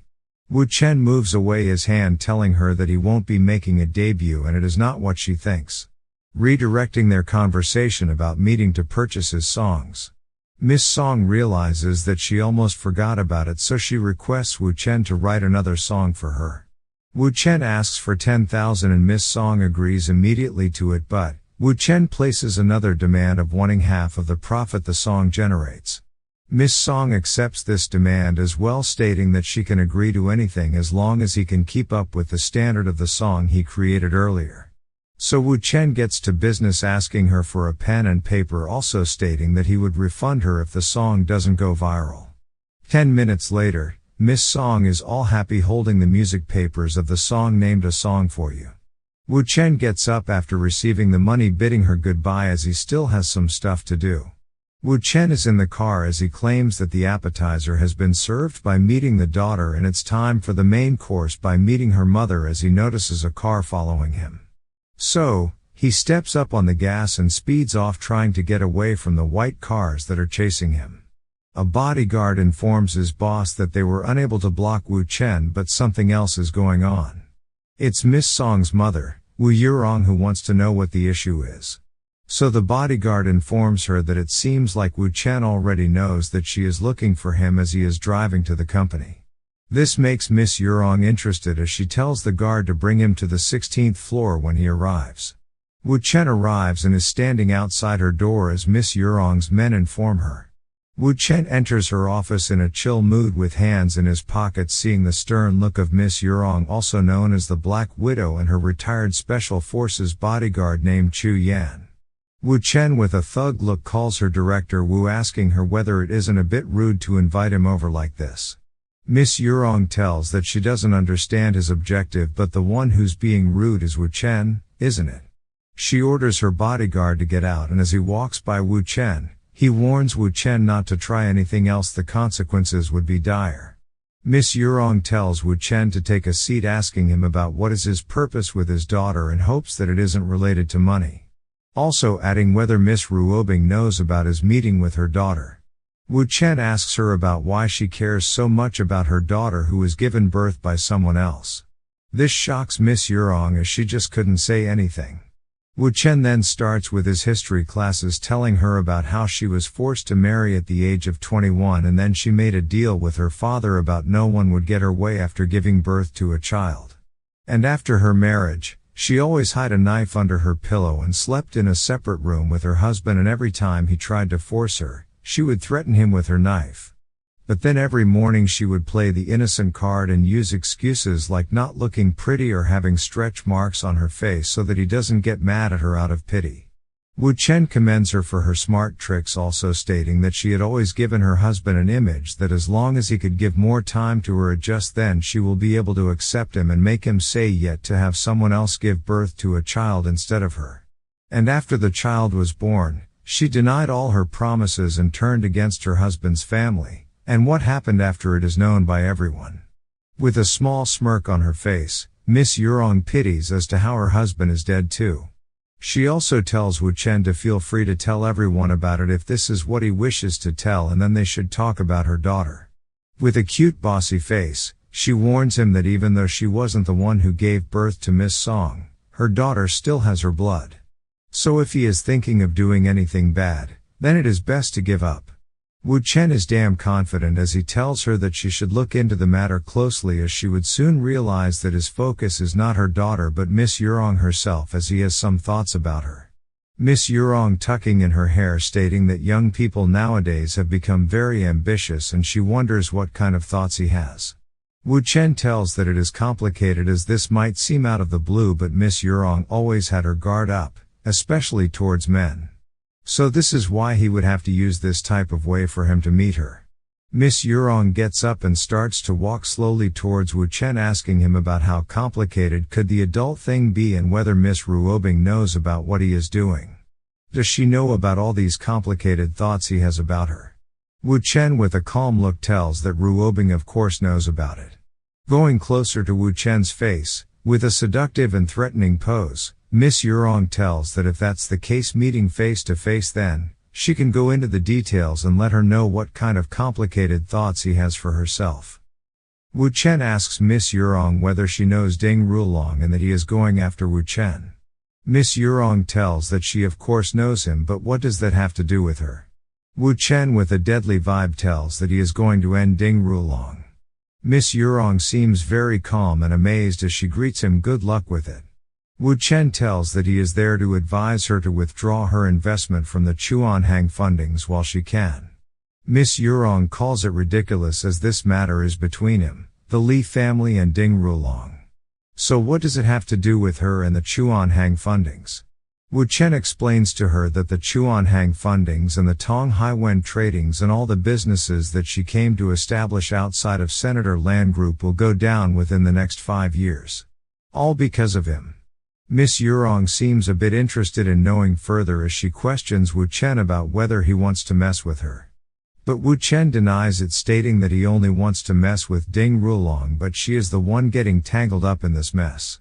Miss Yurong tells that she has no contact with Ding Rulong and she is also not interested in what happened between the two of them, but Wu Chen stops her, telling her that she actually has to know about it. Since the biggest shareholder of the Chuanhang fundings is Huo Wangqi, who is also the second shareholder of Bei Wang Funding. And the actual owner of Bei Wang Fundings is Ding Weifeng. Miss Yurong tells that people call him the third Master Ding as he is the core member of the second generation in the Ding family and the third son of the old Master Ding. Wu Chen tells that he is also Ding Rulong's third uncle. Miss Yurong yet again tries to distance herself from the mess, stating that she has no correlation with Bei Wang Fundings or Ding Weifeng. Wu Chen tells that maybe she doesn't understand how deep the bond is between Huo Wanqiu and the Ding family, as once something happens to the Ding family, this earthquake of theirs is going to affect her through Huo Wanqiu. This catches Miss Yurong's immediate attention as she finally gets what Wu Chen meant. So, she asks if he is trying to mess with the Ding family.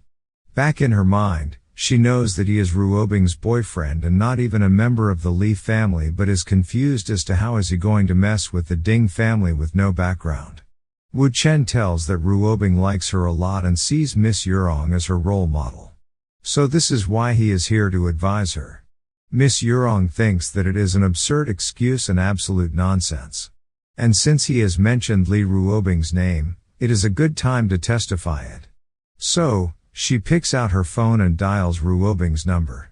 Upon connecting, both of them exchange greetings. Miss Yurong informs her that her boyfriend Wu Chen is there with her, to which Ruobing tells that she knows about it as he had mentioned about it to her before. Miss Yurong asks whether she knows that her boyfriend is trying to mess with the Ding family and gets a yes from Ruobing. Miss Yurong tries to speak something, but Ruobing calls out to her, stating that Wu Chen had directly spoken with her father, so she is unclear about it and she will have to speak with Wu Chen about the details. This startles Miss Yurong as Wu Chen could go around Ruobing and directly work with the Li family. She thinks about, wasn't it the Li family who was working with the Ding family, and what kind of abilities does Wu Chen have? So she thinks to have a good talk with Wu Chen to know more about it. She tells Wu Chen that Wu Chen must be exhausted from all these talks, so what would he like to drink, a wine or a champagne? Wu Chen thanks her for asking and replies that wine would do. So, Miss Yurong goes and picks up a bottle of wine, pours the wine into 2 wine glasses and offers one of the wine glasses to Wu Chen. She sits just beside Wu Chen, trying to smell the aroma of the wine she poured in her glass. Wu Chen spent half an hour explaining the pros and cons of the whole Ding Rulong and Dong Yuan Tao incident to Wu Yurong. Miss Yurong leans closer towards Wu Chen, asking him to have more wine. You can clearly see what she's trying to do as she tells that this bottle is very old, from the XYZ place. But just then she stumbles upon her high heels with a wine bottle in her hand. She is just going to fall, but Wu Chen came just in time to grab Miss Yurong from the back, telling her to be careful. Miss Yurong's face turns red with such an awkward situation as she excuses herself as she didn't know he was behind her. Wu Chen asks her if she is good, as it would be a pity if she fell. Miss Yurong is completely blushing at this point, apologizing, stating that she might have gone too fast with her drink. Wu Chen knows that she might not put her trust in men, but her preference is normal and her desire isn't low as well. She is the same as Li Ruobing, who wants to have the finest man beside her. More importantly, it is to get in physical contact with her, as since the requirement is fulfilled, he has the rhythm held in his hands. Wu Chen takes the lead, stating that since she is getting a bit tipsy, so they will end it there, to which she agrees on cutting down the alcohol. Also acknowledging that it was a pleasure meeting him. But even in such a state, she tells that she isn't done here, to which Wu Chen tells her to watch out as she might fall. Miss Yurong tells that it is alright, as it's the high heels that are getting uncomfortable, and so she removes it, getting on her bare foot. Wu Chen immediately extends his hands and picks Miss Yurong in her arms, which startles her, mentioning that the floor is not clean and it's also very cold. Miss Yurong is all red like a tomato, but is still thinking about Wu Chen's acting, as he has picked her up in a bridal pose. And she has never met anyone in her 40 years of life with such courage. Wu Chen places her on a couch as she hesitantly watches Wu Chen in anger. Wu Chen pours himself a glass, telling her that if she still wants to drink and talk, then they can continue it there. Miss Yurong is straight to the point as she calls out Wu Chen for purposefully carrying her to the couch. We only request you like this video and comment something good to appreciate our work. Subscribe to the channel right now to get notified when the next part of this manhwa releases. I've been stuck in my ways, stuck in my ways, stuck in my ways. Smoke a lot of haze, pay is getting it is, but I won't ever change. I've been stuck in my ways, stuck in my ways, stuck in my ways. People start to change for a little change, but I don't think it's strange.